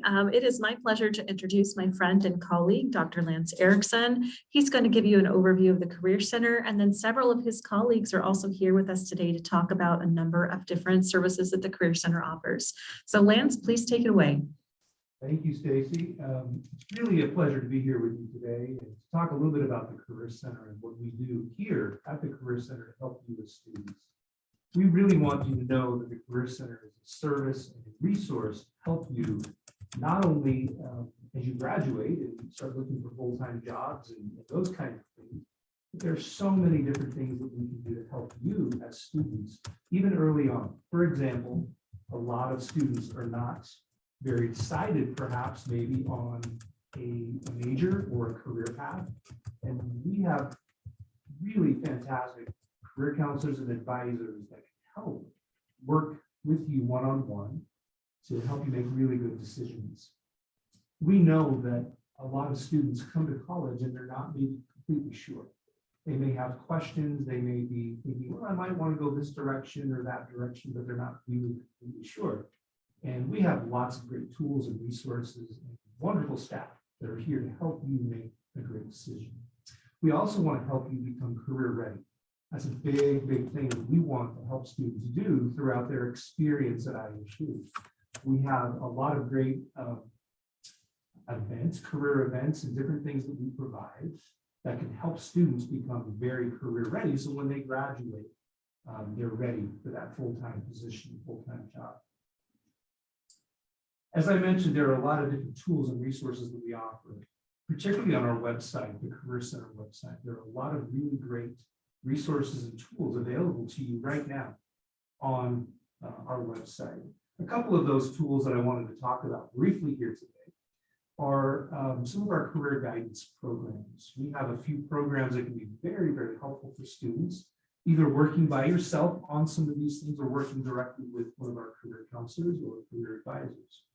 So a couple of these programs are Focus 2, which I'll talk more about in a moment, ONAT and My Plan. These are great career guidance programs. We also offer career assessments. Some students might refer to them as tests, but they're really assessments. And what an assessment will do is if you take it, and if you're honest with your answers, then it will give you an accurate result back. Now, it's not going to tell you exactly what to do, but it'll start narrowing it down for you so you can start seeing patterns and themes that emerge for you based on the way you answer the questions for that assessment. So I wanted to get back to Focus 2, as I mentioned earlier. Focus 2 is our main career guidance program. This has a lot of career assessments on it. It has information about occupations. It has information about majors that ISU offers that can help you get to a certain career path that you might be interested in. For example, if you take one of our assessments on Focus 2, it will then align those careers with the majors at ISU that we offer to help you get to that particular career path. So it's a wonderful program. This is free, costs you nothing. You can go to our Career Center website and create your own account, and you can get right on there today if you wish, and start looking around and taking some of those assessments and things like that. You can use Focus 2 on a regular PC, on a laptop, on a tablet, and even your phone. So it's compatible with all of those devices. So we really want you to be very, very aware of Focus 2. We also offer a class each semester called Career and Life Planning. It's a 1-credit class. It's under the counseling department, so you'd find it under Counseling 1150. This is 1 credit where we meet just 1 day a week when we focus on helping you make good decisions about majors and careers and start gaining more self-confidence in moving forward with your academics and career plans. I want to now turn the time over to one of my colleagues, Emily Josman. She's the Associate Director of the Career Center and manages our Career Path Internship Program, which is a fantastic program. So I'll turn the time over to her now, and she can talk about that. Thank you, Emily. All right, thank you, Lance. So, as Lance mentioned, my name is Emily Josman, and I am the Associate Director at the Career Center here at ISU. I am here today to talk about the CPI program, or the full name is the Career Path Internship Program.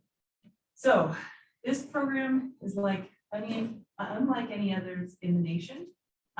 It's a program that's set up to help you as a student figure out what you maybe want to do after you graduate or while you're studying. It's unlike any other program in the nation. We have about 1,000 internships that happen each year. I'll repeat that again, 1,000 internships that happen each year. And these internships give you paid professional experience within your career path or your major. It's a really, really wonderful way to help you stand out after you graduate. And we have students that they get into their internship and they go, I don't think I want to do this for the next 30 years of my life. They're able to change their path before they get to that point where they have X amount of years set up in a program at their school that maybe they're not totally crazy about. So you can either confirm what you want to do or help you change your mind and get you in the right direction sooner. The program, so I mentioned, it's all paid internships.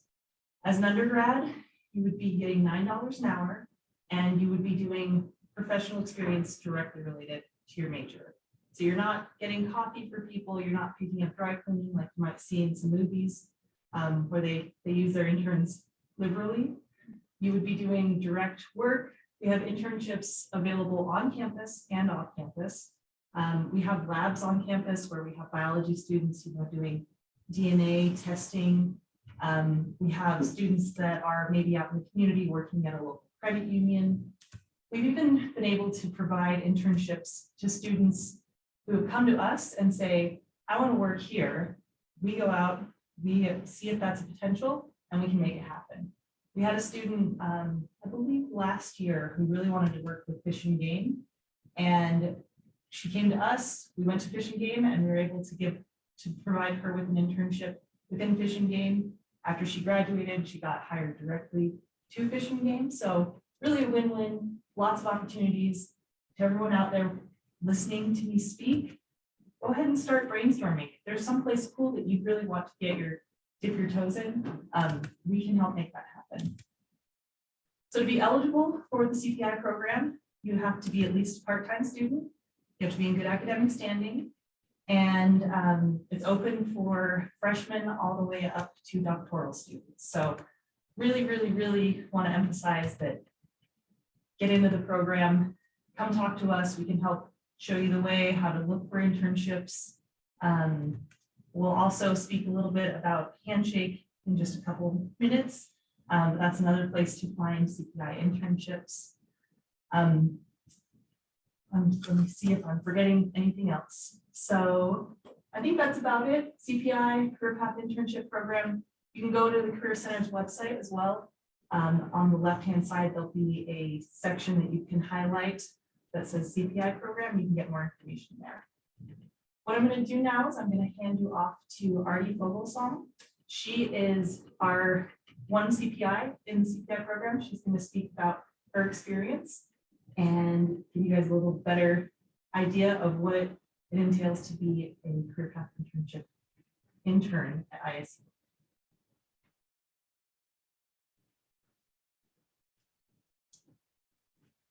There, I'm Artie Fogelsong, and I am a marketing intern for the Career Center. And I found my internship on Handshake. So I just went online on Handshake and was just looking for marketing internships, and this CPI came up, and so I applied and I got an interview, and that's how I got my CPI. But I am really grateful to have this opportunity as a CPI because I'm applying a lot of the skills that I learned in my classes and those concepts in my Career Center internship, which is really awesome.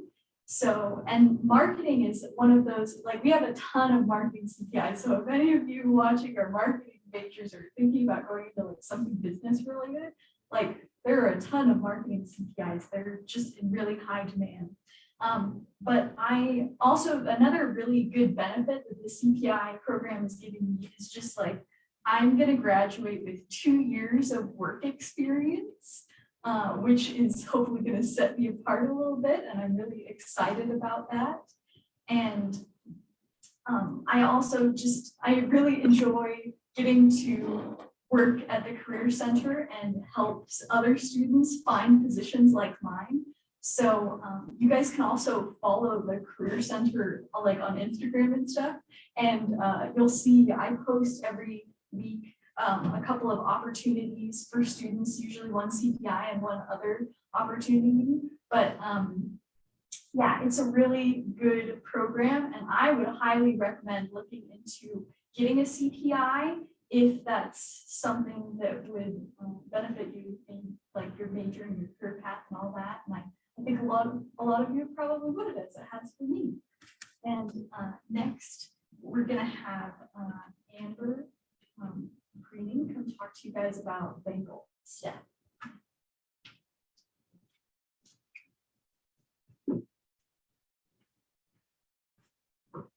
All right, thank you, Artie. Let's see if I can get us on the next slide here. So as already said, my name is Amber Green. I am a senior career advisor in our Career Center. And my role within the Career Center is similar to what an academic advisor does for you in helping you find classes that meet the requirements for the program or degree that you are acquiring here at ISU. Except I actually look at what type of experiential opportunities you can take while you're doing the program. So these experiential opportunities are ways for you to explore your interests, to identify the competencies that you need within that field of study that you're doing, so professional competencies, ways for you to learn how to apply the academic skills and knowledge that you're learning in the classroom, and then ways for you to build your professional network. And so these experiential opportunities can be in the form of what we've just learned is the Career Path Internship Program, or a CPI.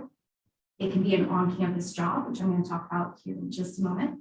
It can also be an opportunity for you to engage in a study abroad experience or a national student exchange, or for you to do service learning or volunteer work, or to do any type of additional opportunities such as job shadowing, just for you to go and shadow a professional in the field for a day or two.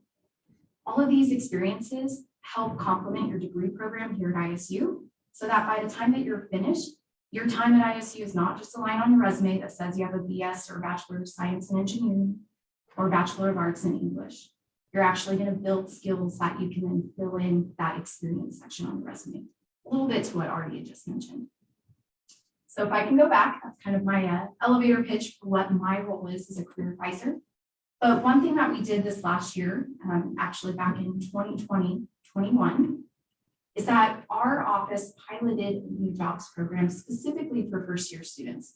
So this is called the Student to Employee Program. And what we did is that we understood that on-campus jobs have a specific role to play for our students.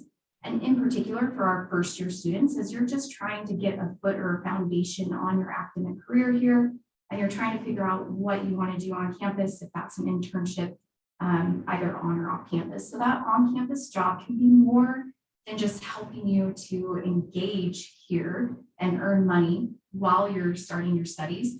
It's an opportunity for you to start developing certain competencies. And in particular, with student to employee program positions, we have developed these positions to help you start building and recognizing key career competencies, 5 of them actually: professionalism, teamwork, equity and inclusion, written and verbal communication skills, and professionalism. And what you do in these positions is that you work with your supervisor, at least during the midterm, time of midterms and at the end of the semester.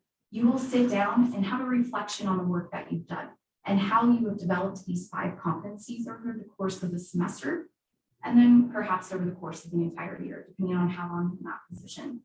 And the whole purpose of that is for you to start recognizing that you are building competencies in these jobs, whether or not that's working in campus recreation, whether or not you are working in housing, whether you're in facilities and ground maintenance, or if you're working in Bengal dining. There are competencies that you're developing that may not be directly related to your major or to your academic program, but they are skills that are transferable into any career. So if you are interested in these positions that are specifically created for our first-year students right now living in campus housing, you can find those opportunities that exist if you follow this URL code or QR code, sorry, on the screen, or you can go to the link. And it's for Bengal STEP. This is an interest form where you just put in your contact information and the particular position or job that you want to have on campus. And what that does is it's a list that goes back to the career advisors in the Career Center, and we start connecting you with those positions with the supervisor that's hiring. We are hiring several positions, particularly within housing and facilities for the spring semester. So go ahead and put your name in there on that interest form, and we can get you in contact with those supervisors.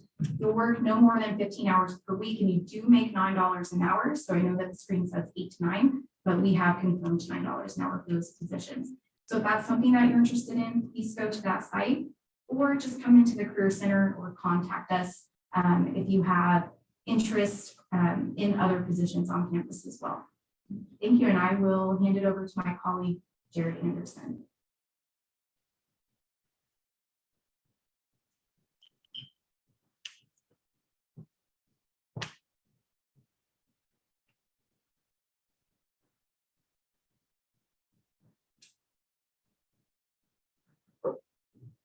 All right, thanks, Amber. Appreciate it.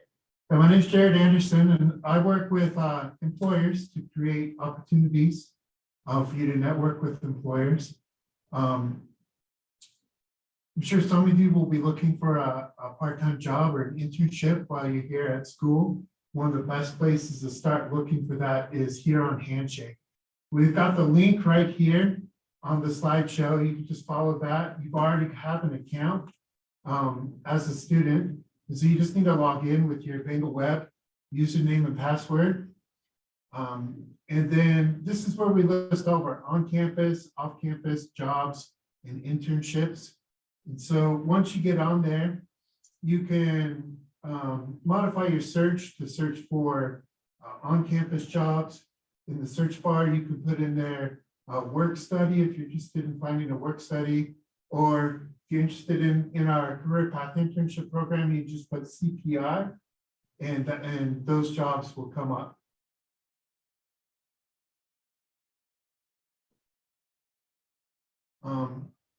In addition, you can search for not only just the on-campus jobs, but you can also search for off-campus jobs. You can, in the location, you can go ahead and put in there Pocatello, Idaho. You may want to modify it to only like 25 miles. Otherwise, you might pick up some Idaho Fall jobs. But at the Career Center, we're all here to help you if you need help trying to figure out Handshake, or you're like, I really want a part-time job, but I don't really know where to start. Go ahead and you can come by. We're at the museum building, which is attached to the student union building. We're at the very top floor, kind of back in the corner, room 418. So you can come by and see us. You can give us a call. And we can help you. You can make a job assistance appointment. We can sit down together and we can see what's out there. We can help you with your resumes. We can help you figure out what major you want to major in. So there's lots of different things that we can help you with.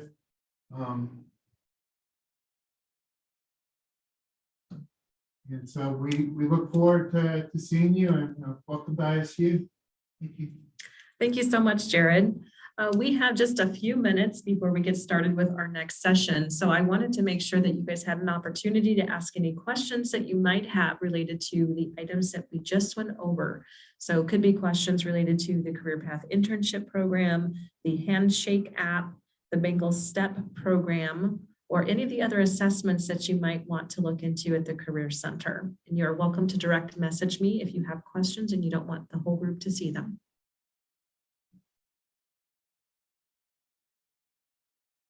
Okay, I just got a question that came in. Does the Career Center help with students having interviews on campus? And the answer to that is yes. There are a number of employers that actually coordinate with Idaho State, and they actually coordinate that with our Career Center, and they will schedule interviews for students who have not yet graduated. And it looks like Emily's coming back to answer that question more fully. So I'm going to turn it over to Emily. All right, thanks, Stacey. So the question was, can you read the question again? Sure. The question is, does ISU help students get interviews on campus? Yes. So we have, depending on what your major is, we do have some opportunities for specific majors.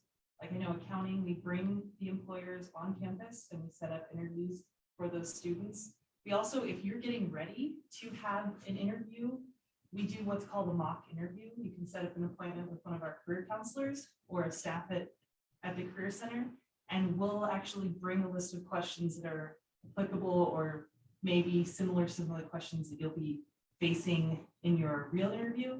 You can then go through, you have the option to either get it video recorded so you can see like what I'm doing, weird stuff with my hands. Maybe you won't do that in your actual interview, or if you're saying or like, but yes, we do help students with their interview skills. And then also we're happy to look at resumes, do that kind of thing. So when you're going out to search for jobs, you are more successful, and you can mess up with us and it's not a big deal. So that's a great question. Yeah, I've got another one. This one wasn't a question, but just something I want to reiterate.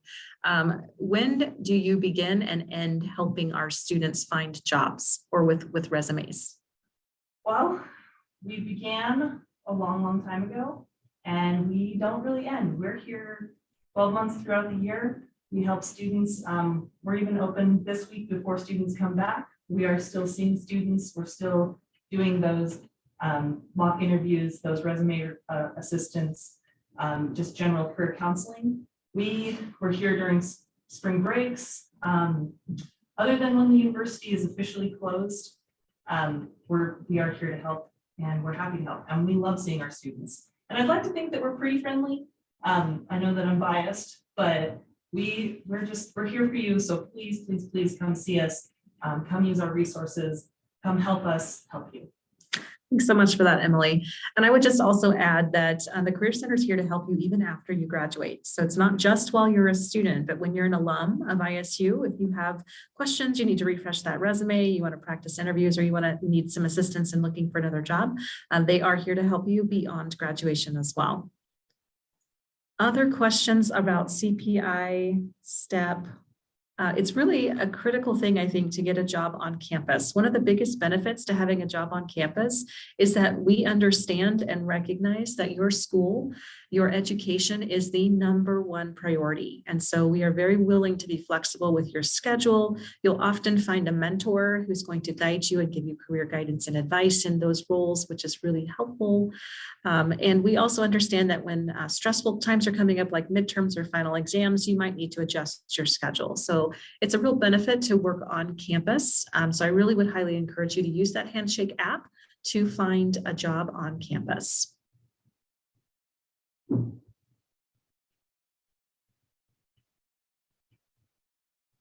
Any other questions related to career services? All right, I'm going to take this opportunity again just to put a plug in. Please make sure that you have filled out the attendance worksheet or completed the survey if you have not already. We will get started with our next session where we're going to learn about counseling, testing, and stress management. We'll begin that session at 11:15. After that, we will have our student Q&A panel, and then we'll get into our advising session where we're going to inform students about advising and how they can help to get registered for classes. So that's what's coming up in the next few minutes. If you would like to, please take a few minutes to grab a drink, use the restroom, take a break, get refreshed, and we'll get started again at 11:15. Thank you so much.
All right, everybody, it is 11:15. We are going to go ahead and get started. We're going to spend the next about 25 minutes talking about counseling and testing. And I really want to stress the importance of this session. Student mental health is something that we are very focused on and very concerned about here at Idaho State University. We have resources that are available to you at no cost. We want to stress that you can access these services at no cost. This is really important that you tend to your mental health and you monitor it. But I'm going to turn it over to Megan, who is going to spend a few minutes with you going over these services. As always, please continue if you have questions to put them in the chat and I will give you responses. I will include links or I will ask Megan to clarify as she is presenting. And so with that, I will turn it over to Megan. Thank you so much, Stacy. So my name is Megan. I am a student here at ISU. I'm in the Masters of Social Work program. And I'm also doing an internship with Counseling and Testing Services, specifically with the CALM program and with the Biofeedback Center. And I love it. And like Stacy said, this is really important information. I know you guys have been getting a lot of information thrown at you today and you're probably tired. So hopefully you had a good little break and you were able to take a breather and reset and recharge a little bit because this information is really important. College is much more than just academics. It's about learning how to balance our emotions as well. So when you have a problem, who do you go for help? We are problem-solving people, and if we have problems that we can't fix on our own, we typically ask for help. If we have a toothache, we go see the dentist. If we break our leg, we go to the doctor. If we have car troubles, we take our broken car to the mechanic. And sometimes we run into challenges with our mental health as well, challenges that are sometimes difficult to address on our own. So we need to recognize those challenges and get the help that we need to overcome them. And mental health is no different than physical health or environmental health. And it's really important to reduce the stigma around seeking help for our mental and emotional health because it's equally as important and necessary. And that's why we're here at Counseling and Testing Services to help you. So what is CATS? It stands for Counseling and Testing Services. And like Stacy said, it is free for all students, all currently enrolled students at ISU, and all services are confidential. So as you embark on your college journey, there's a lot of different problems and challenges that might arise for you, which include transitions and adjusting, managing stress and emotions, perhaps dealing with depression and anxiety, which many people deal with, relationship concerns, overcoming trauma, either past or current trauma. We have identity and discrimination support, confidence concerns, concerns about grief and loss. And a big one right now is COVID-19 concerns. We see a lot of students who are struggling with the impacts of the pandemic, whether that's physical health impacts for themselves or for their family, or it could be financial struggles that are associated with that, or maybe feelings of isolation or loneliness. So we're here to help you through these problems that arise that you need a little extra help with that maybe you can't fix on your own. And in addition to counseling services, we also offer testing services. We have the ALEX testing, which is a math placement test. We have GRE and entrance exams and certification and licensing exams. And sometimes professors will send their students to our center for proctored exams. And when you do come to CATS, face coverings are required at all times.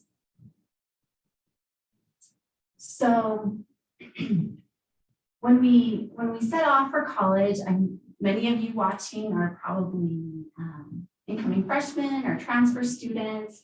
Wherever you're at on your journey, you're embarking on a transition. And this is the beginning part of that transition. And it can be exciting. It begins with, leaving home. We're establishing our independence, leaving our family and our friends and people at home. And it's exciting And we have a lot of probably mixed emotions, maybe some nervousness and anticipation and different things. But generally, I think when we embark on a new journey, it's an exciting time. And then comes the stress. As you get into the semester, the stress may start to pile up on you. And like we said, this can come from a number of different areas, maybe relationships, it can be from the coursework and the demands that are placed on you. Stress can come from a number of areas, could be housing issues or roommate issues or whatever. It's important to remember, I think, that every college student experiences stress at some point in their college career, and it's perfectly normal and natural, and it's a part of the process. And as you work through it and go on the roller coaster ride, hopefully at the end of your 4 years or however long you have left, when you graduate, you can look back on the last 4 years as a time of growth and learning and progress. And you'll be ready to take on the next transition in life. And we're here to help you through that process because it is filled with a lot of ups and downs and a lot of stress. So for our counseling services, we offer different options. We have group counseling, which I'll talk more about in a minute. And we offer individual counseling, single session program, biofeedback training, which is what I do, like I said, and I'll talk more about that as well, and consultation. So if you encounter one of these problems or challenges and you need extra help, give us a call at CATS at 208-282-2130 to start services. We're there Monday through Friday from 8 to 4, and sometimes there's someone there from 4 to 5, but it's best probably to call before 4 o'clock. So you call in, we'll get you into our system, and then we'll email you some paperwork that you fill out online. And after you fill out that paperwork, a counselor will call you to set up an intake appointment.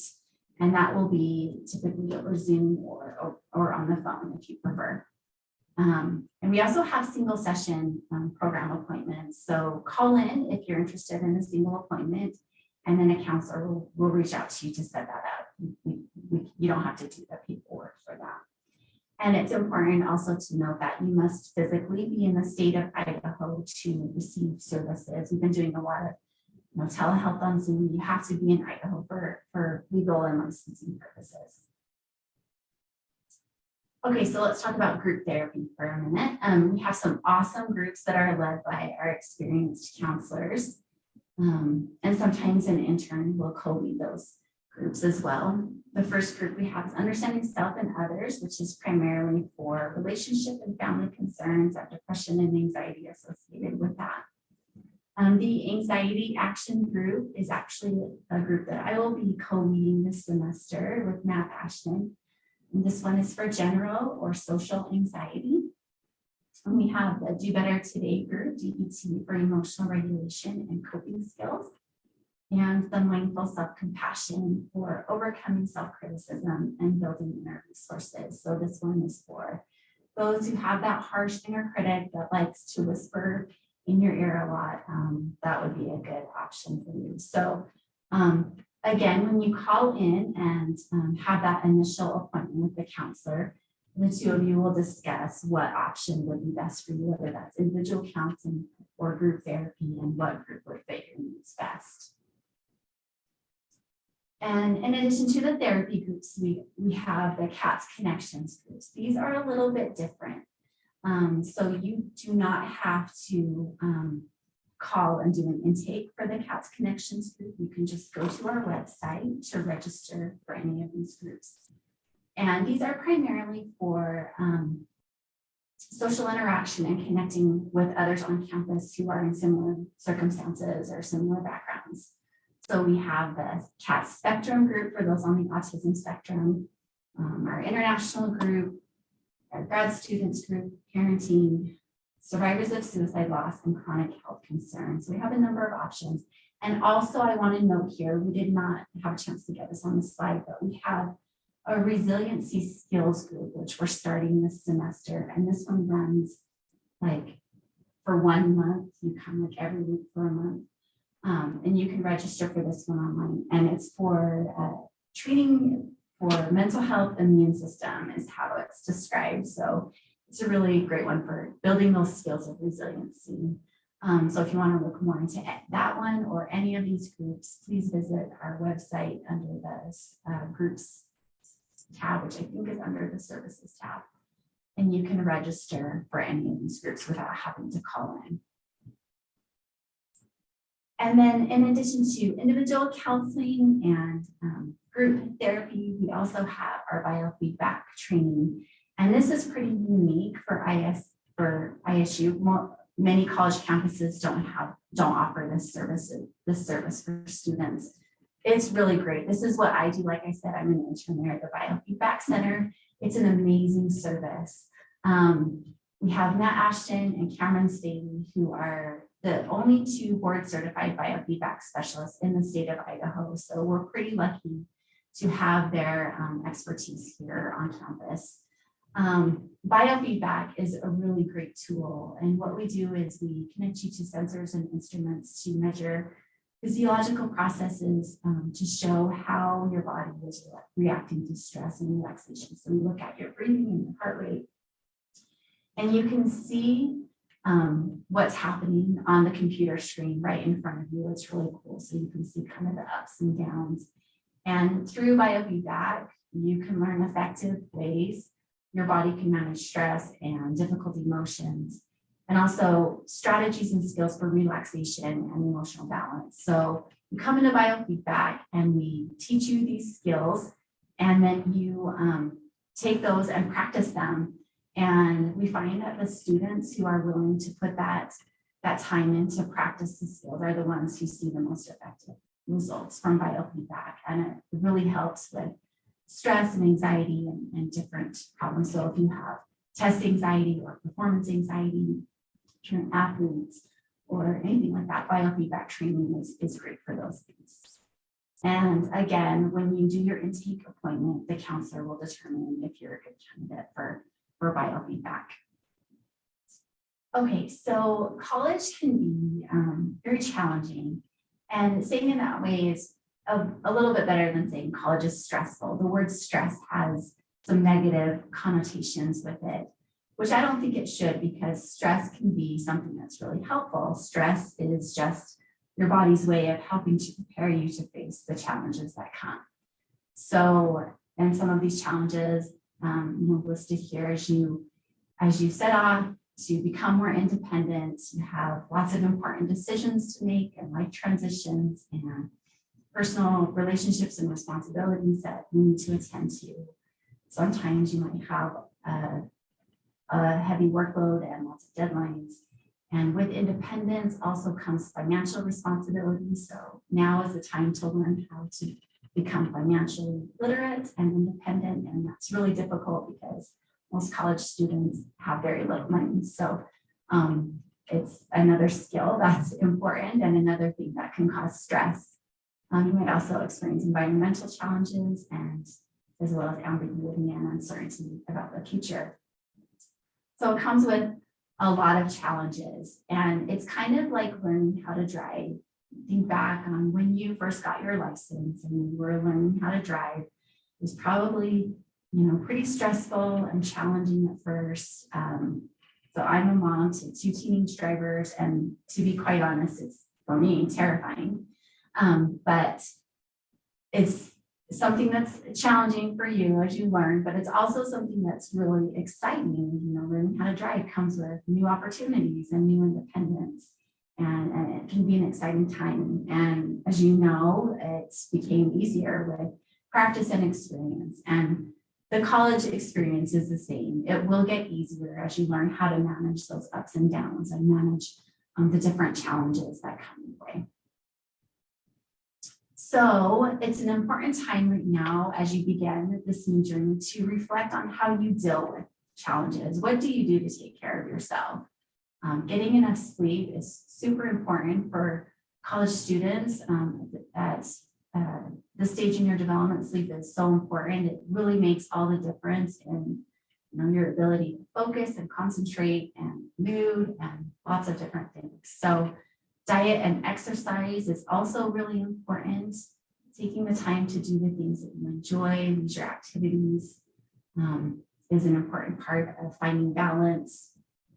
Also, we take care of ourselves by learning how to plan ahead and manage our schedules and manage our time, and be flexible and avoid procrastination and all of those things.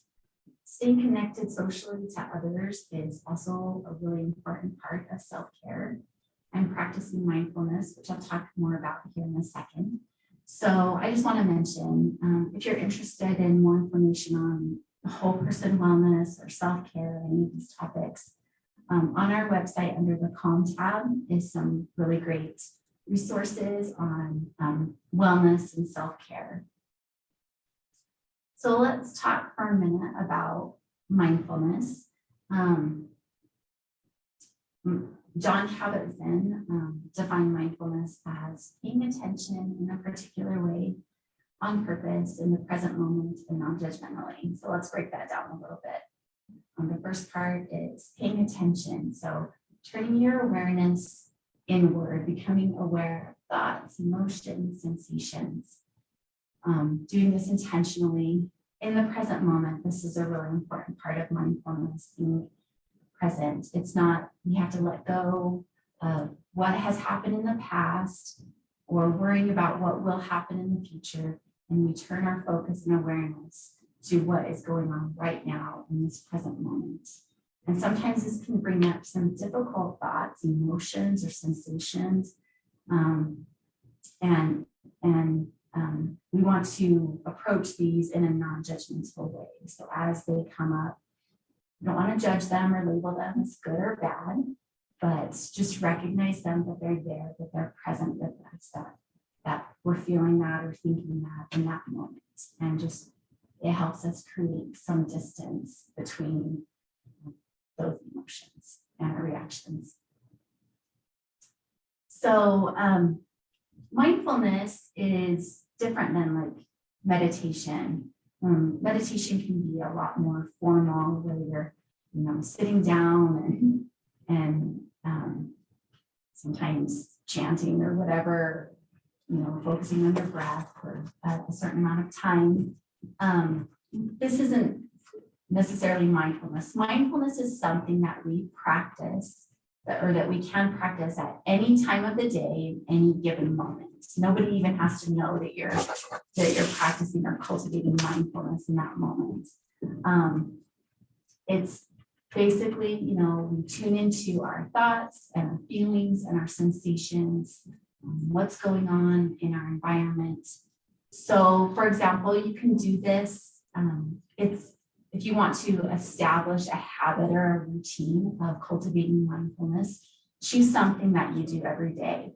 For example, like walking to class every day from your apartment can be a time where you cultivate mindfulness. So making that walk in a mindful way. And what that would look like is paying attention to not only, thoughts and emotions that arise, but also, what do you see? What does the sky look like? The clouds? What does the snow feel like under your feet, or the sidewalk under your feet as you walk? Or pay attention to the feeling of the air on your skin as you walk. And then when you get to class, sit down in your chair and turn your attention to how your body feels as you sit in the chair, as the chair supports you, and as you put your feet on the floor, and you can feel yourself grounded. And then just take a couple slow and easy breaths before class starts. And that just helps you to reset your mind, and it makes you feel more ready for learning and more in tune to what's going on in the present moment. So this is something that you can do at any time. It doesn't have to be a formal practice. And there are a ton of benefits of mindfulness. which has been shown by research. So first, reduce rumination associated with depression and anxiety. And this is because when you're in the present moment, you're not ruminating about what's already passed or already happened, and you're not worrying about what's happening in the future. And a lot of people with depression and anxiety will do this, and all of us do it on some level. So learning how to just be in the present where you're not worrying about all those things that are outside of your control, because what's already happened and what's going to happen are things that are out of your control. And as you do that, that really helps bring relaxation and a reduction in stress, because when you start doing it, you realize how much energy you expend on worrying about things that you can't control. And as you can change that, it really helps reduce stress. Mindfulness can also boost your memory and concentration and focus, make you less emotionally reactive, and help you have more cognitive flexibility and improved immune function. And I can tell you from firsthand experience that mindfulness has helped me in these ways so much. Before grad school, I did mindfulness a little bit here and there. I didn't have a regular practice. But when I started grad school a year and a half ago, when I started the Calm program, I really started doing mindfulness on a regular basis. And it really has helped me get through graduate school. And it's helped me in all of these ways. And so personally, I can tell you, it makes a huge difference in our ability to manage our stress. So if you want to learn more about mindfulness, or learn how to practice mindfulness, or just have an opportunity to do it if you're already familiar with it, we have different resources on campus to help you with that. Our mindfulness meditation group is every Friday, and that's on Zoom. And you can register for this on the groups tab again on our website. And you just have to register one time, and then you can join any Friday throughout the semester, whenever it's convenient for your schedule. Jen Meesh leads this group, and she does an amazing job. So if you're new to mindfulness, or if you want to practice mindfulness, she's a great person for introducing that. She does a really fantastic job. And I always feel just re-energized and refreshed after I do mindfulness with Jen. So if you're interested, please register for that. And if you want to do a deep dive and learn more about mindfulness, you can register for these upper level courses. We have mindfulness and health sciences, mindful self-compassion, fundamentals of mindfulness, and mindfulness-based strengths. And also, this is not on here, but sometimes our Calm group does mindful activities during midterms and finals and throughout the semester. So look for advertisements and stuff on those. There's lots of opportunities to practice if you want to learn more. Here's some apps. If you want to check them out, there's a ton of resources online. I personally like the Calm app. I've used Headspace before. I like that one, Insight Timing. These are all really great to check out. Most of them have subscriptions that you have to pay for, but a lot of them have a lot of free content that you can check out. So come and talk to us in CATS. If you have any concerns throughout the semester, please give us a call at any time. Sometimes it does fill up and we do get a waiting list, especially around midterms, but please call us at any time. We try to get people through or in as fast as possible. So give us a call at any time. We're at Great Ridley Hall, which is the building that's like kitty corner from the sub. I think it's the southeast corner of the quad on the 3rd floor. So we're there Monday through Friday, 8 to 4, 8 to, sometimes there's someone in until 5, but it's best to come before 4. And if you want more information, you can check out our website. So I think we have a couple time for questions.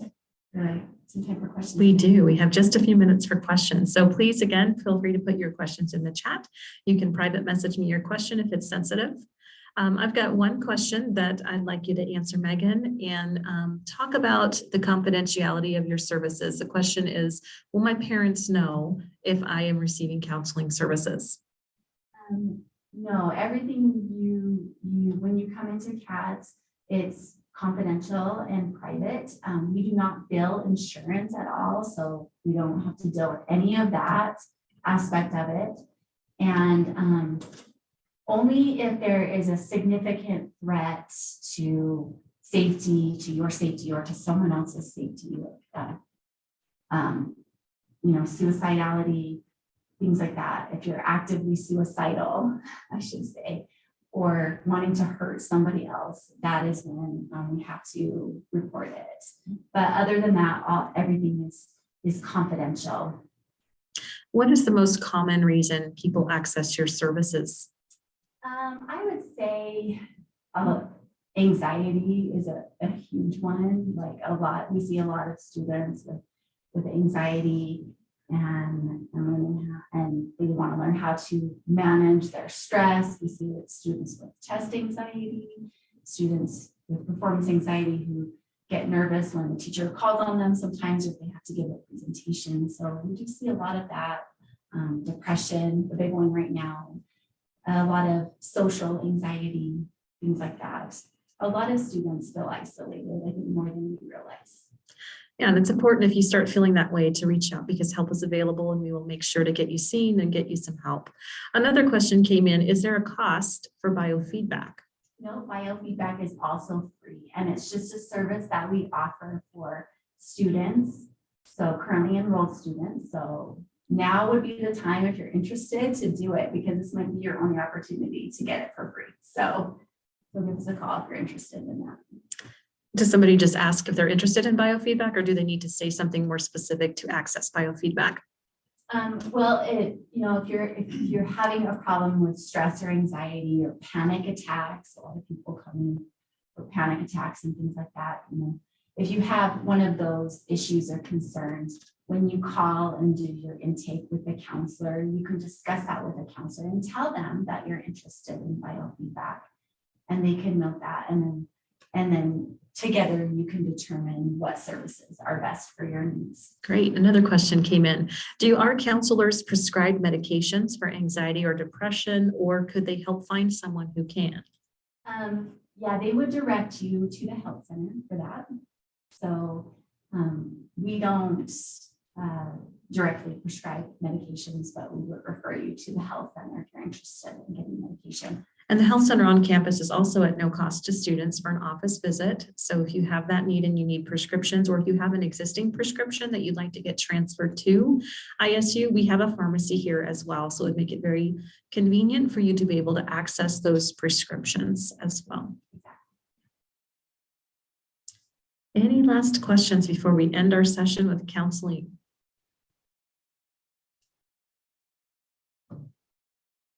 All right, seeing none, we are going to take just another few minute break. We are going to be moving into our student Q&A panel.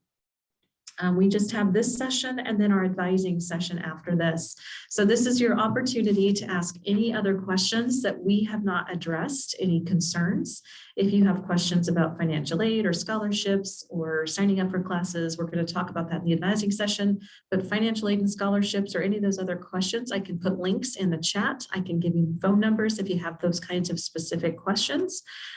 We are waiting for our students to finish arriving. So we'll take just a few minute break and we will get started in about 2 minutes. So again, take a quick break, get a drink, and we'll see you in just a few.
That's because I was on mute.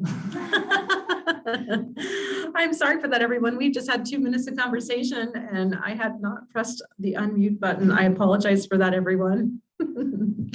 Technology is fantastic. So I'm going to start again. I apologize. We are now in our student Q&A panel. I've got 2 students here with me, Andrew Hunt and Mary Stenquist, that are going to answer your questions. You can chat me questions in the chat and I will share those over to them. And then they are also just going to kind of share some of their words of wisdom and advice of things that they learned being a student here at Idaho State. So feel free to ask questions over chat. I also have a number of chat messages I'm trying to respond to now that I've figured out the problem. So I will try to respond to your chat questions as well as field questions with Andrew and Mary, but they're going to start off by introducing themselves and we'll open up the chat.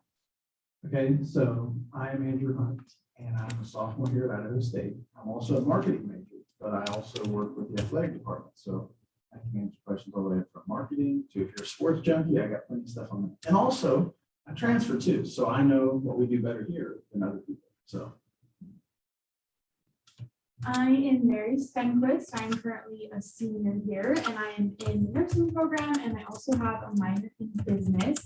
And I was born and raised right here in Portillo. So I'm more than happy to answer any questions about what life off campus is like. I also live in the dorms, so I'm more than happy to answer questions about on-campus housing. We've had our first chat question come in. What are some things you wish you knew or did when you first started college? So one thing for sure for me would be to get more involved. I was kind of kept like the same friend group when I first came. I had a lot of my high school friends come here as well. And I didn't really spread my wings as much as I wanted to until I found the ambassador program.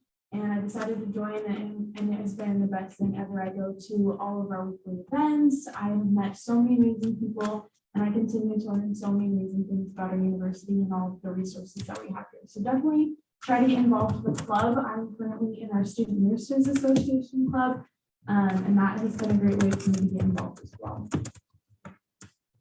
just to add on to that, I mean, we literally have over 100 clubs. So I would totally say the same thing of when you first hear, like you don't realize how much that we have.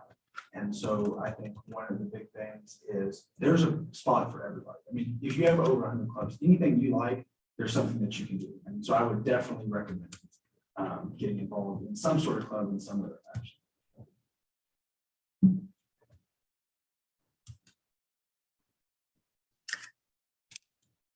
Another question came in.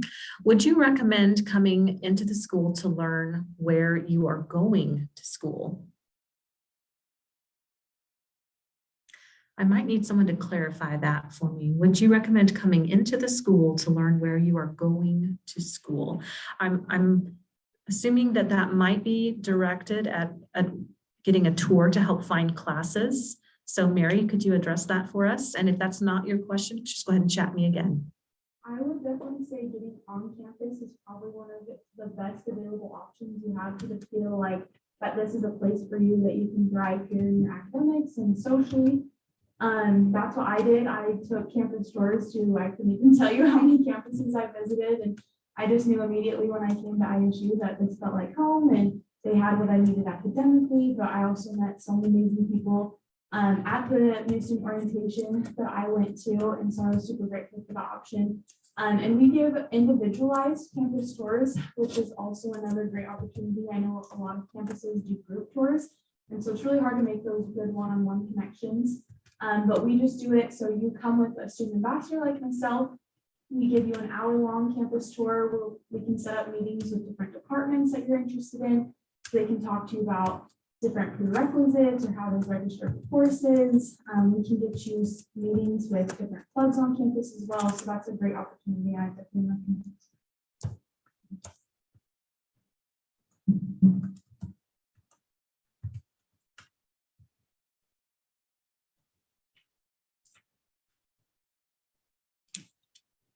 All right, another question come in. Can you talk to us about what it's like living in the dorms? Do you have any experience with that?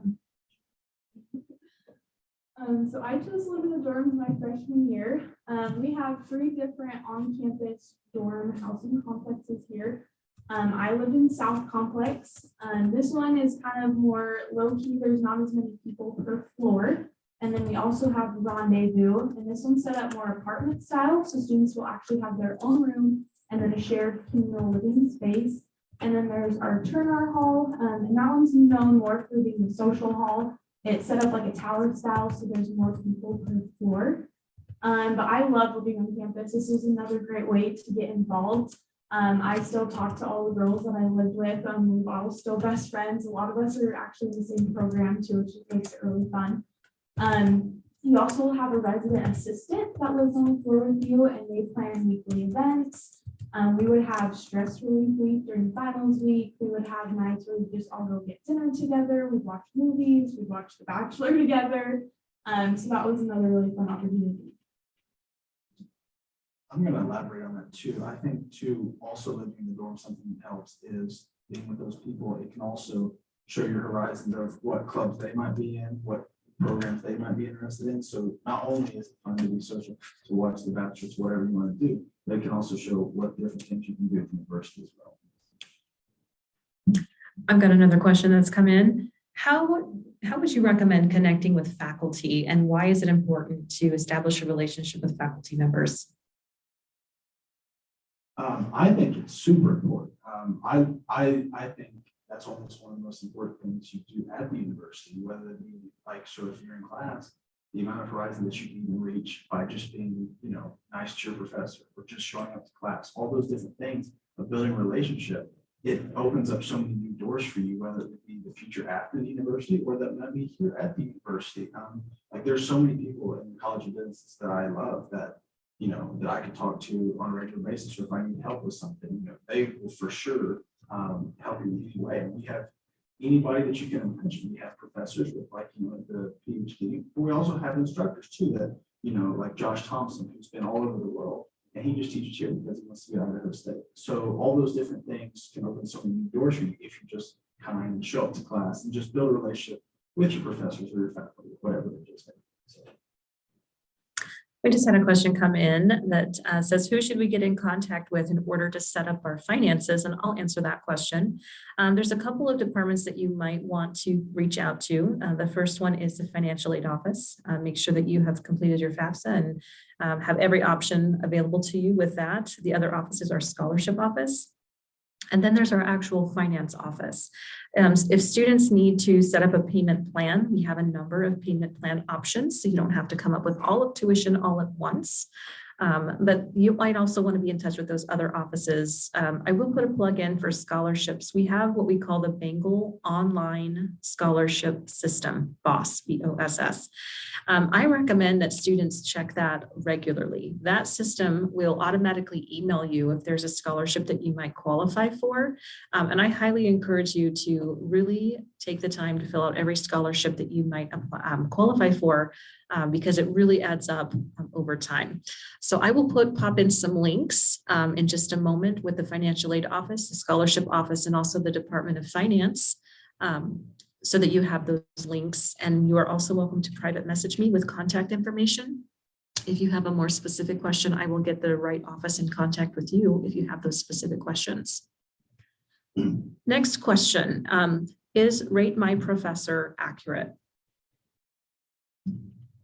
I mean, I think it is. You can take that with a grain of salt. It works for me. But you never know, but I think it works just fine.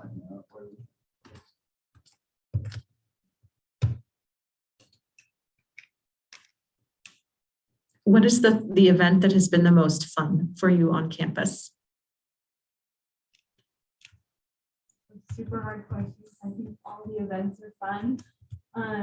My personal favorite has been March Through the Arch. It's now called New Student Convocation. But all of our new students we all meet at Swanson Arch, and it's the archway from the first building that was built on campus back in 1901, so just a couple of years ago.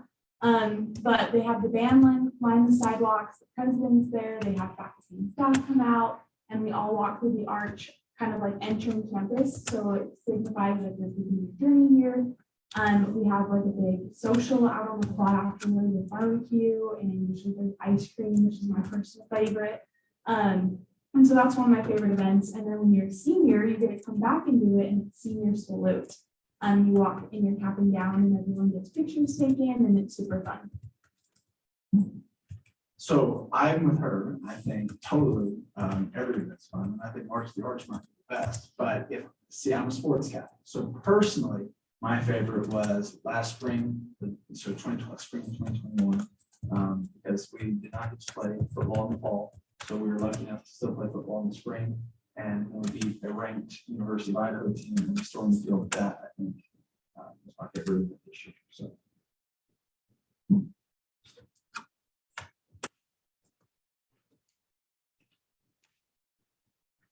Okay, I've got more room in my chat. Please feel free to send me questions. Are there things that you just experienced as students that you feel like is important for incoming students to think about or consider that you could share with them? My personal biggest thing that I did not do my freshman year, but have developed as I've kind of gotten adjusted to college life is scheduling. My Google Calendar is like my whole life.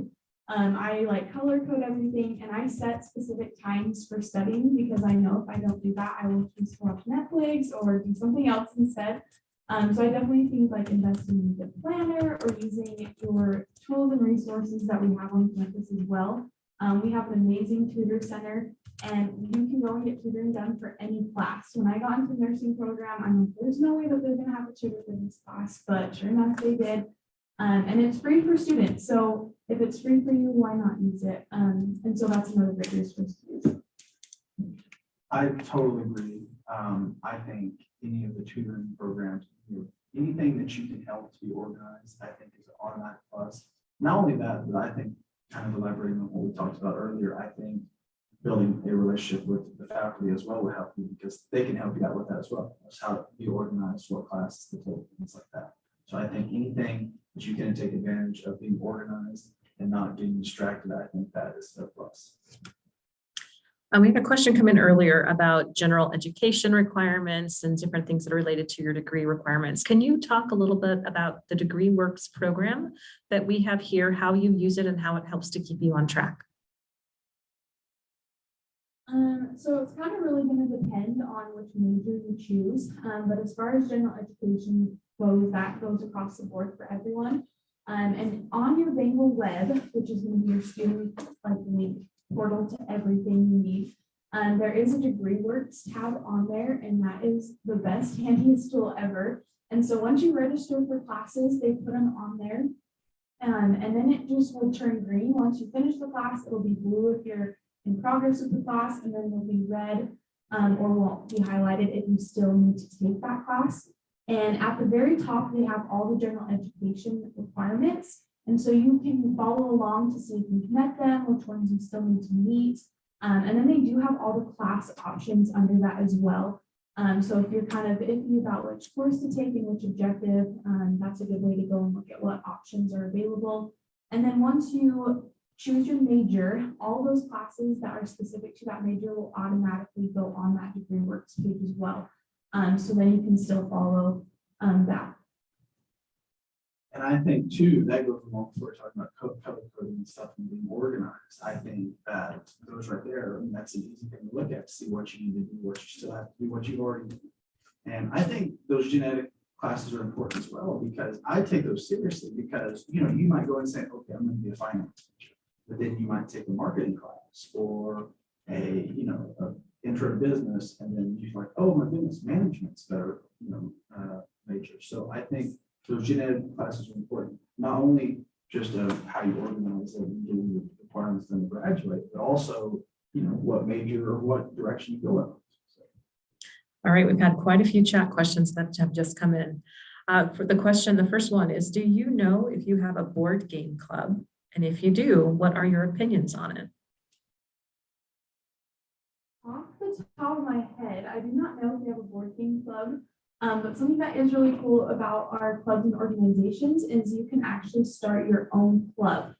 So if that's something you're interested in, get together with some of your friends, you can just go right down to their office. They're located in the first floor of the student union building, and just let them know. They help that club get up and going. You'll just need a faculty advisor that's over the club. And then you guys can set up how you want to run the club and things like that.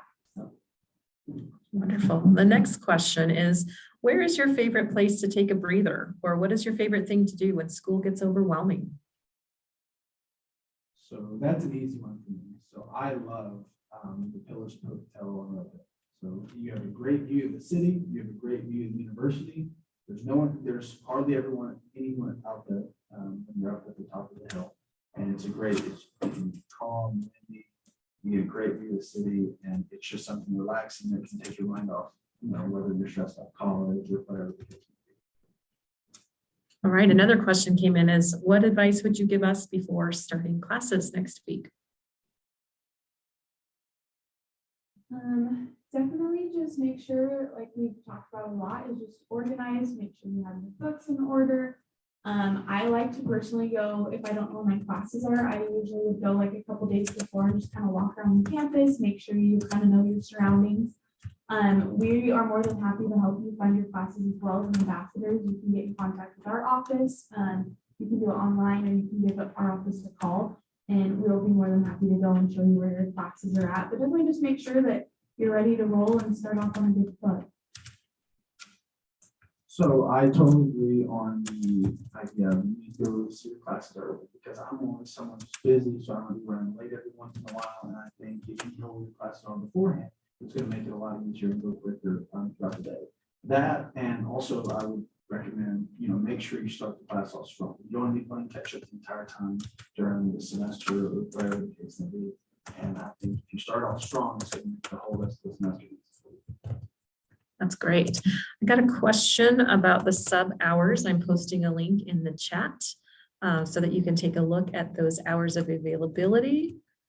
There are any questions? We talk about the sub as like the living room of the campus. It's where people come to hang out. There's food options there, people study there, groups meet there. It's usually a really active, lively place. Some of us really like sitting, there's a wall of windows, and it is one of the best places to sit when it is snowing on our campus. You feel like you're in a snow globe. It's pretty terrific. Let me just catch up on chat. There was a few that came in when I was trying to respond. Looks like somebody came across a link for a board game club. So it looks like we do have one. That's fantastic. All right. Okay, new chat just came in. All right, that's just a thank you. We have just a few more minutes, about 5 more minutes. Are there other questions that are pressing on your mind that you can ask our students? This is your opportunity.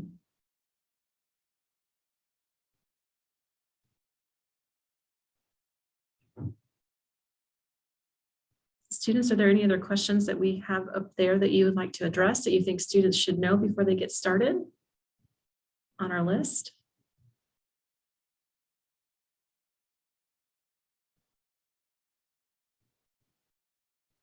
I would definitely just say use the resources. I know we've talked a lot about academic resources, but we have lots of other fun and recreational type activities. I personally really like our rec center that we have in the gym.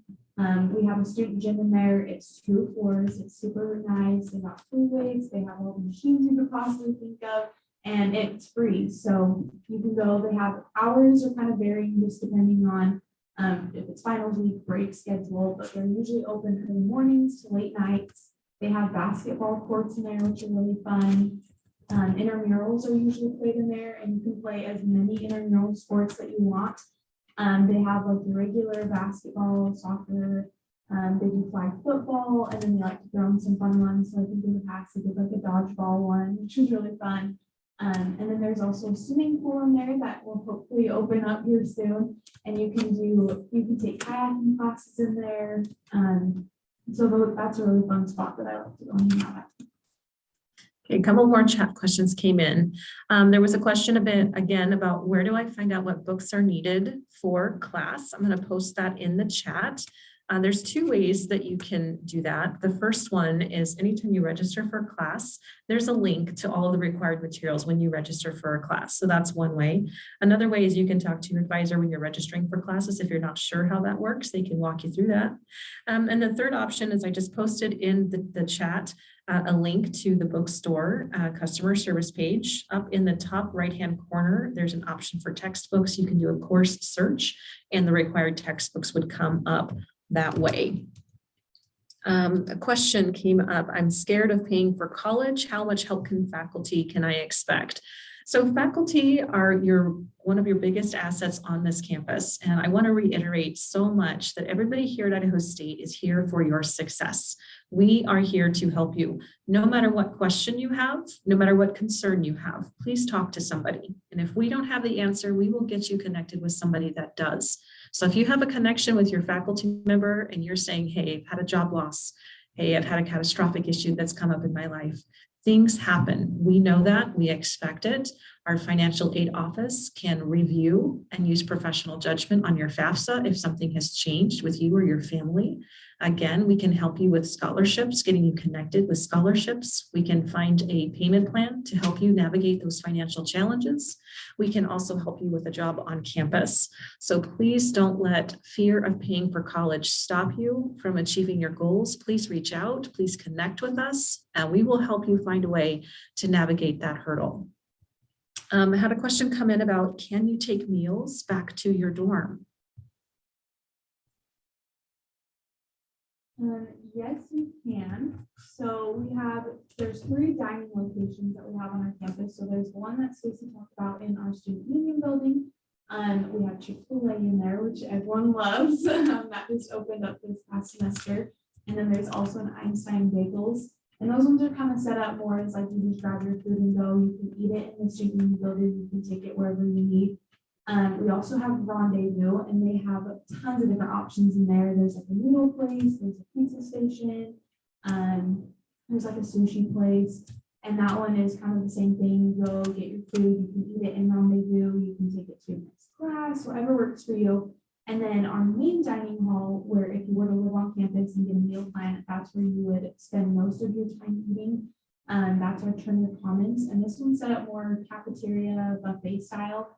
And they have different stations in there. So there's a pizza station, there's a pasta bar, there's a grill where you get your hamburgers and french fries, there's a dessert bar in there. And then that one's kind of more set up where you go and you dine in, but you can take your food to go if you need and time constraints or things like that. Other questions? Anything else that you think these students should know, Mary or Andrew? Andrew, we haven't talked about transfer students at all. Do you want to talk about your experience coming in as a transfer student? Absolutely. So mine was it's about as easy as a can go. So I was at the University of Oklahoma for my first semester. And when I came up to visit here, and I again took a tour and looked around, and I realized this is where I want to be. And I think so. One of the things that I did, they made it so easy. So some schools, so maybe like Arkansas State University, which is where I grew up, they make it very hard for you to transfer, and it makes it very hard for you to send your credits over and stuff like that. This was literally like a day process. All I had to do was send my credits over, make sure they were valid. That was it. And I took a virtual, basically meet and greet of the professors that you were going to have and the students you're going to be dealing with in the clubs. And I was like, that was as simple as it gets. So I think even if you choose a school, that doesn't mean that you're stuck there forever. It can be a very easy process to, if you find someone else that you enjoy, it's like, this is where I want to be. And so that was a very easy process. All right. Thank you so much. Thank you both for being here, for answering our questions. Again, we're going to move into our last session of the morning. If you have any other questions, feel free to put them in the chat. Thank you, Andrew and Mary, for being with us today. We really appreciate your time and your experience and your expertise. And we are going to switch gears in just about 4 minutes to enter our advising session. So please get ready to have your thinking caps on for what questions you have related to academic advising. You have another about 4-minute break to take a stretch, use the restroom, grab a drink, and then we will finalize our day So we'll get started in just a few minutes.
All right, everyone, we have made it to our last session of the day. Thank you for hanging with us. Thank you for listening and giving us your attention. I know this is a lot of information to take in at once, but I hope that what you'll take away from this today is that we are here, we're here to help you. And if you have questions, please reach out because we will make sure that you get the help that you need. I am going to turn the time over to my friend and colleague, Aaron Todd. He's going to go over academic advising, and I will drop in the chat some links to where you can book an appointment with an advisor if you have not already done so. We really want to make sure you get registered for classes as quickly as possible. So I'll drop those links in. But with that, I will turn it over to Aaron. Thanks, Stacy, and hello, everyone. Welcome. Your 15th welcome of the day to Idaho State University. My name is Aaron Todd. I'm the Associate Director in the Office of Academic Advising, and we're just excited to see you land on our campus next week. Our presentation this afternoon will be pretty straightforward. We're going to talk for the next 20 or 25 minutes or so just on advising basics. What is it? Who's my advisor? We'll touch a little bit on general education and a little bit on graduation requirements, and then we'll just talk about that class scheduling, the building of that class schedule process, which hopefully many of you have already done that. If not, we'll be sure to take care of you over the next couple of days to get you rolling for classes to start on Monday. That's 2022. So with that, you'll see our time together up there. Let's dive into what is academic advising. We define it a lot more than just choosing classes. We want you can have a relationship with your advisor where they can kind of be your one-stop shop for student success. Make appropriate referrals, be your go-to bangle and your central nervous system, whatever you want to call them, to make sure that you're connected with resources here at ISU. We think of academic advising as a form of teaching. Okay, so we're not just telling you what to do, we're teaching you how to register for classes, we're teaching you how to succeed at ISU. So we take a very strong teaching philosophy as it relates to academic advising. The bottom bullet you see there says developmental versus prescriptive. Now, in the advising world, prescriptive advising is take 2 classes and call me in the morning. And that is the advisor that's just prescriptive. We take a very developmental, you see the other word up there, holistic approach to academic advising. We care about the whole you, not just what classes that you have. So if you're struggling in a particular class, we can link you up with resources. It might be tutoring. If you're having trouble deciding on a major, or link you up with folks like career services and different resources that can help you explore different majors. Let's say things are struggling at home. We can link you to resources that are going to support you in the classroom. Because the word holistic, everything interacts, the academic, the social, all that plays off of each other. And so we want to make sure that each component of you is taken care of so you can succeed at ISU. So who is your academic advisor? It should now be viewable on your Bengal web profile page. When you log in and look at your profile page, you'll see sometimes a roster of advisors. Some of you on this call might have multiple advisors. You might have an advisor for athletics, honors, Bengal Bridge, and a different kind of different areas of the university. And so everyone has a primary academic advisor, kind of a go-to advisor. But at the same time, you might have an additional student success team members that can help you navigate the university. You see, once you declare your major, once you're here officially declared, you're also assigned a faculty advisor within that specific department that can help guide you through departmental requirements, but also guides you towards graduate school. That's something that you see in your future. Typically, your faculty advisor is going to be a great resource for that. All of these advisors, think of them as your future letters of reference too, or potential letters of reference. You know, employers serve as good letters of reference, but your faculty advisors, academic advisors, your student success team, if you build that relationship throughout your time and nurture that relationship throughout your time at ISU, usually you're nurturing a better letter of recommendation too. So you're the captain of the journey. As your advisor will kind of help you navigate all the ins and outs of the university. General education. Usually when I can see folks, I'll ask, what do you think general education is? And so, but since we're all zoomed up today, we'll just talk about it. So general education, think of those as your basic classes, your core classes. Some schools call it your liberal arts core classes. I mean, it can be all sorts of things, but just think of them as the courses that are going to stretch you a little bit. But in addition to stretching you and getting different parts of your brain working, there are also going to be classes that might allow you to explore different majors. You'll notice you should have received just a couple of days ago, and then I think even before the holiday break, you received a digital copy of this, the Academic Advising and Registration Handbook. Within this handbook, you'll see some colorful pages. Those colorful pages are the general education requirements. Now, as you look through the requirements, you'll see they're in different areas: written communication, humanistic and artistic ways of knowing, science, social, critical thinking, cultural diversity. So you can see it's diverse on purpose to kind of help you explore different things to make you a well-rounded student, to prepare you for the world. Going to college is not just getting a major and riding off into the sunset. It's about skill development, and it is about stretching what you know and increasing that knowledge base. So why do you have to take these classes? Well, I've alluded to a lot of that. We want you to be well-rounded. We want you to sometimes be uncomfortable and get comfortable with being uncomfortable. I often tell the story of my very first class in college was music appreciation. I was taking it just for general education, but I can assure you that I still think about that class almost every single day. I love music, concerts, a bunch of different genres. And so at the time, I'm like, yeah, I'm just taking this class so I can satisfy the requirement. But there are many examples of that where you're going to reflect back on the class you may have had in college and go, oh, yeah, I did pick up something along the way in those particular classes. And so again, as you work your way through this handbook, once you get to campus, if you need a physical copy, we can get you one in the Office of Academic Advising. But this handbook will show you what the requirements are, how many courses you have to take in these different categories, and essentially work towards graduation.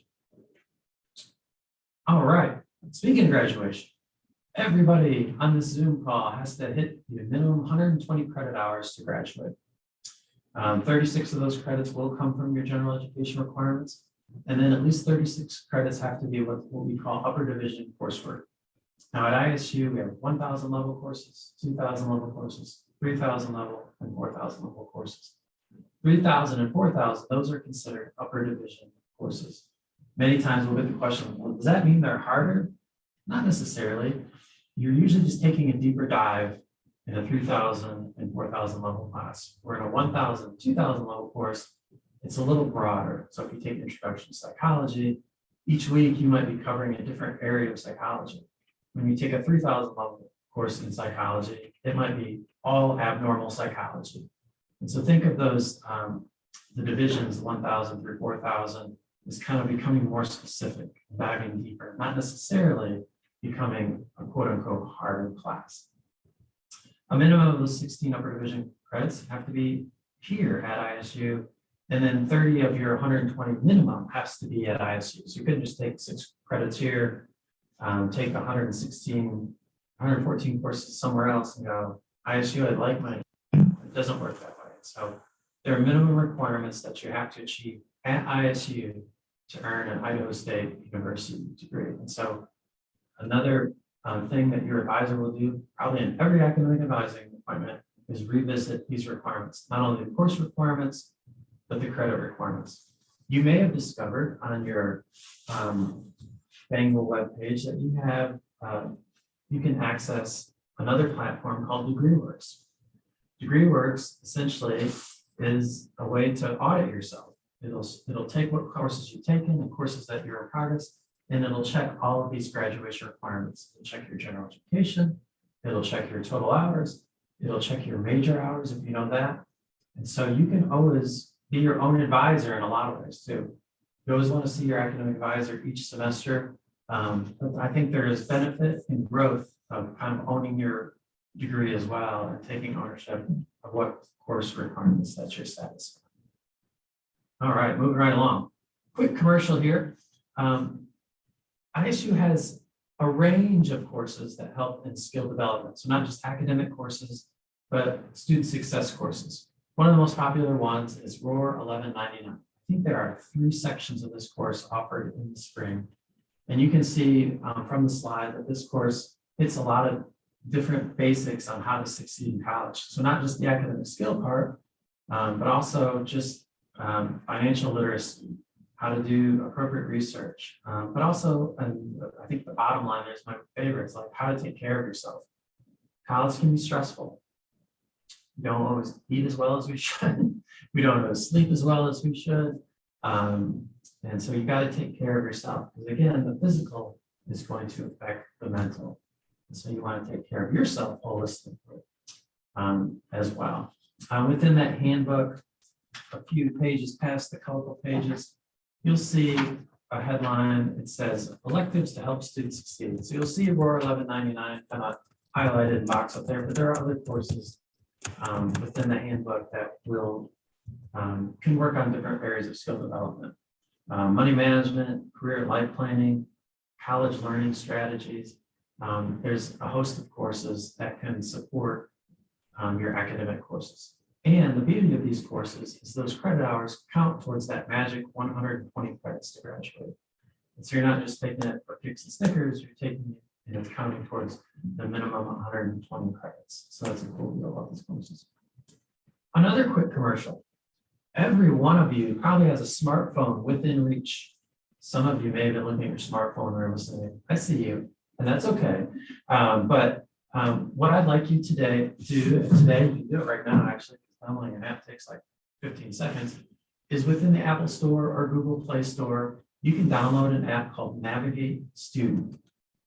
It's on both platforms. So Navigate Student is a mobile app Once you get into it, you can answer a few questions. You're actually able to log into the application using those same ISU credentials that you logged into your email, Bangle Web, etc.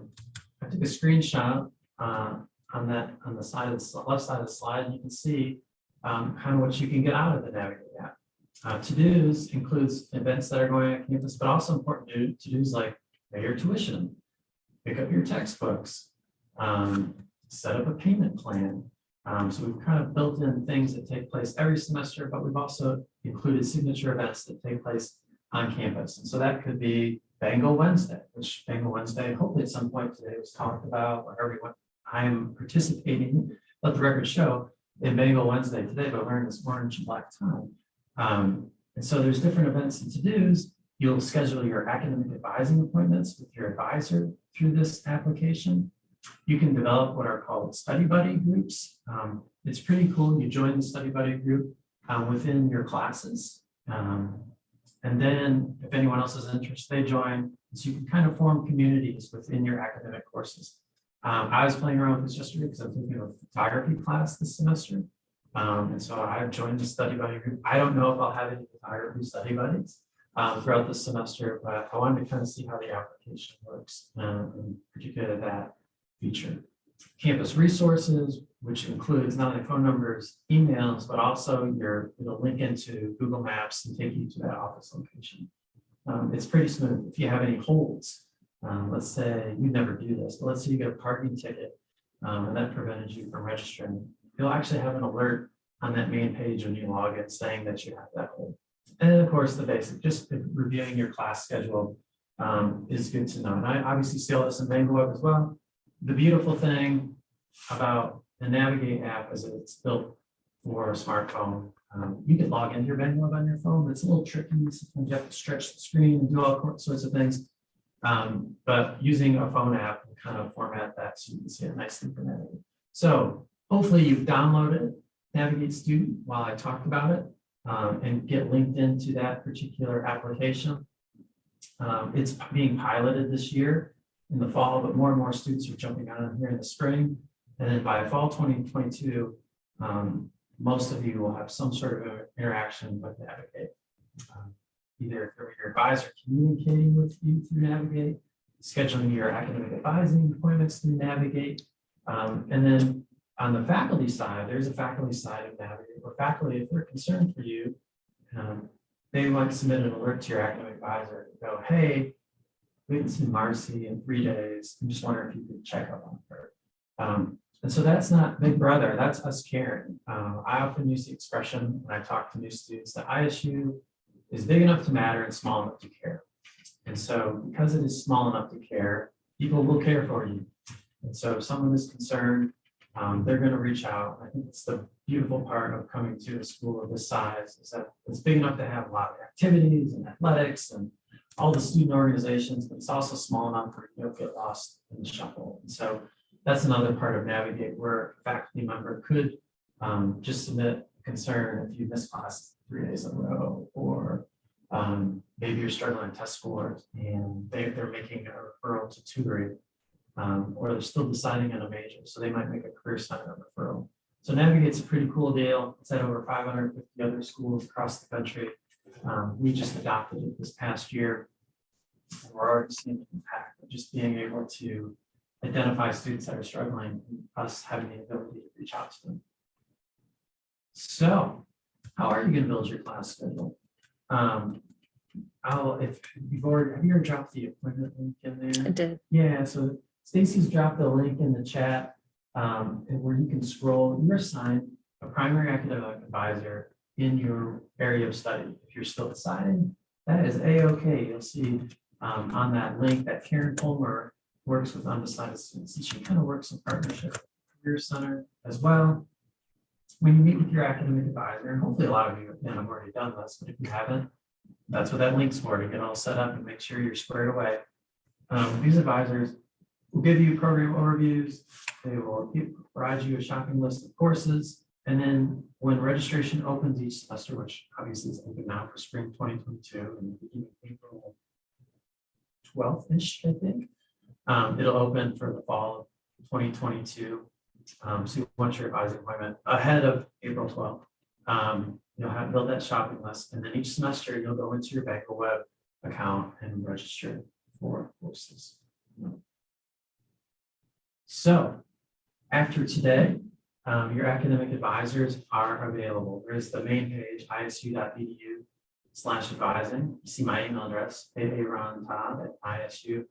And then we do some posting on the socials to get folks that like to interact there as well. Sorry, we're not on TikTok or Snapchat because I had to delete TikTok off my phone because you guys know you can waste some time there. And so each night I'd be lying on the couch and then like 45 minutes would pass and go, wow, I just wasted 45 minutes. I was entertained, but I probably wasted about 45 minutes. And so know that we are here year round. Actually, our offices and academic advisor are 12-month offices. So we don't just bounce in the summer.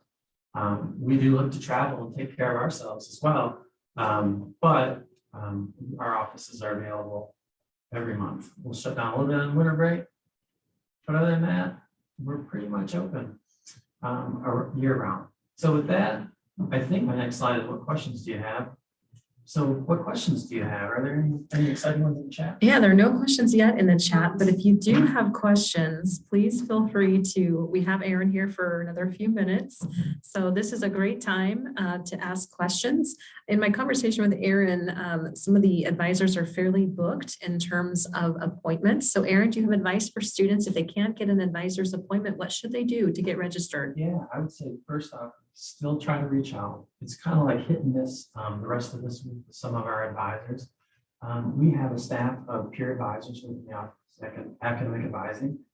Those folks will get you rolling as well. If for some reason it's like, man, I cannot get with an advisor class, I don't have any of my classes yet, classes start on Monday.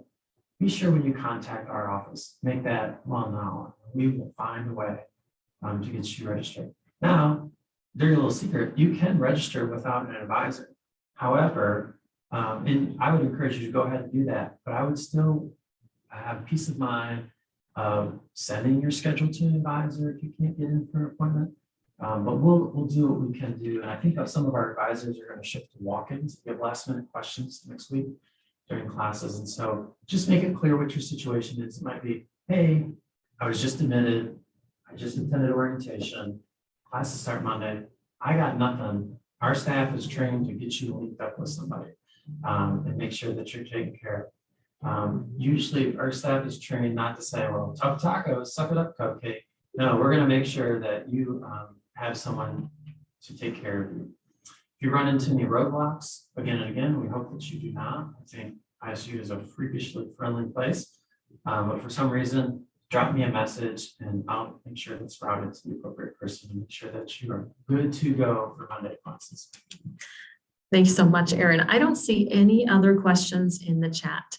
So we are at the conclusion of our orientation session for today. I am going to hang out here in case anybody has any last minute questions or more specific questions that they didn't want to necessarily address in the group. If you are have your advising appointment made and if you've already registered for classes, we cannot wait to see you on Monday. We are so excited that you're going to be Bengals and we're excited that you're starting your journey with us. And I hope that you've left today with hearing from many, many people that we care about you and your success, and that all of us are here working every day to make sure that you're able to achieve the goals that you set for yourself. So never hesitate to reach out. I've got a direct message in there needing a link for IDs. I will chat with you about that in just a moment. But if you are done with all of those things, please feel free to log off and get ready for Monday. We're super excited about that. Thank you for being here today. We're really excited that you were here. And I will be here for the next several minutes if you guys have individual questions. Thanks for being here. And go Bengals.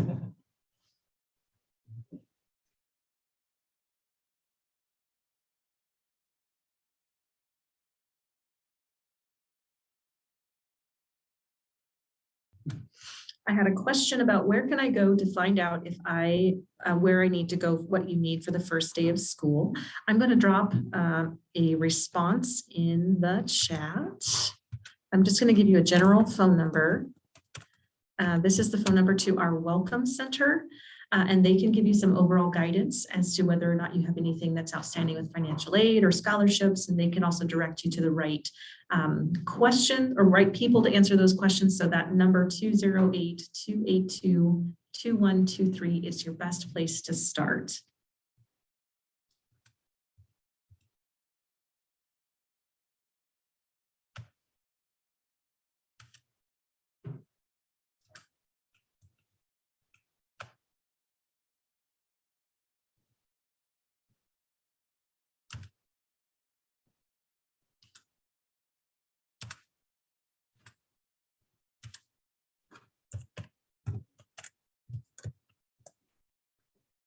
Getting a link for you for the Bengal ID.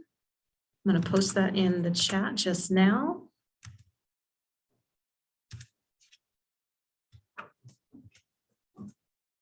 Thank you. Have a wonderful day. A question in here about a replacement ID. I don't know off the top of my head. I want to say it's $4, but don't quote me on that. It shouldn't be a whole lot to get a replacement ID, but you would just go to the Campus Connection desk in the student union to receive that Bengal ID, or you can go to the front desk in Meridian on our Meridian campus. Yes, there's a question about this meeting being recorded and if it is available, if you wanted to reference it, yes, it will be available.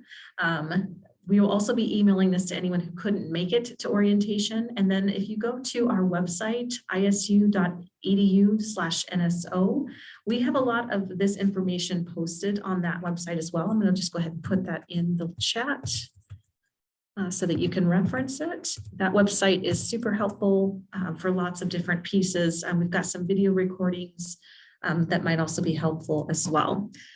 Can you get an ID in Idaho Falls? Yes, you absolutely can get an ID in Idaho Falls. If you go to the Student Services desk right there in the main lobby, they should be able to help you with that. Thank you, Tracy. Have a wonderful day.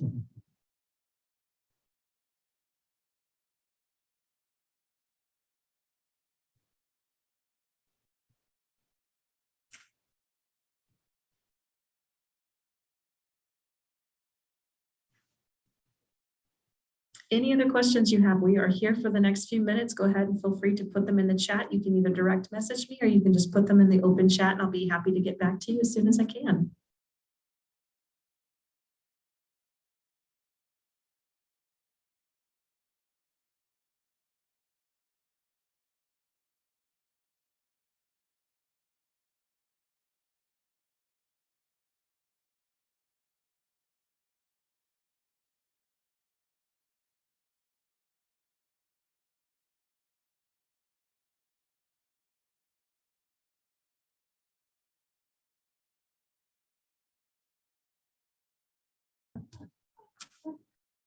We are here answering any last minute questions that anybody has. If you have a question, feel free to drop it in the chat. We'd be happy to answer your questions.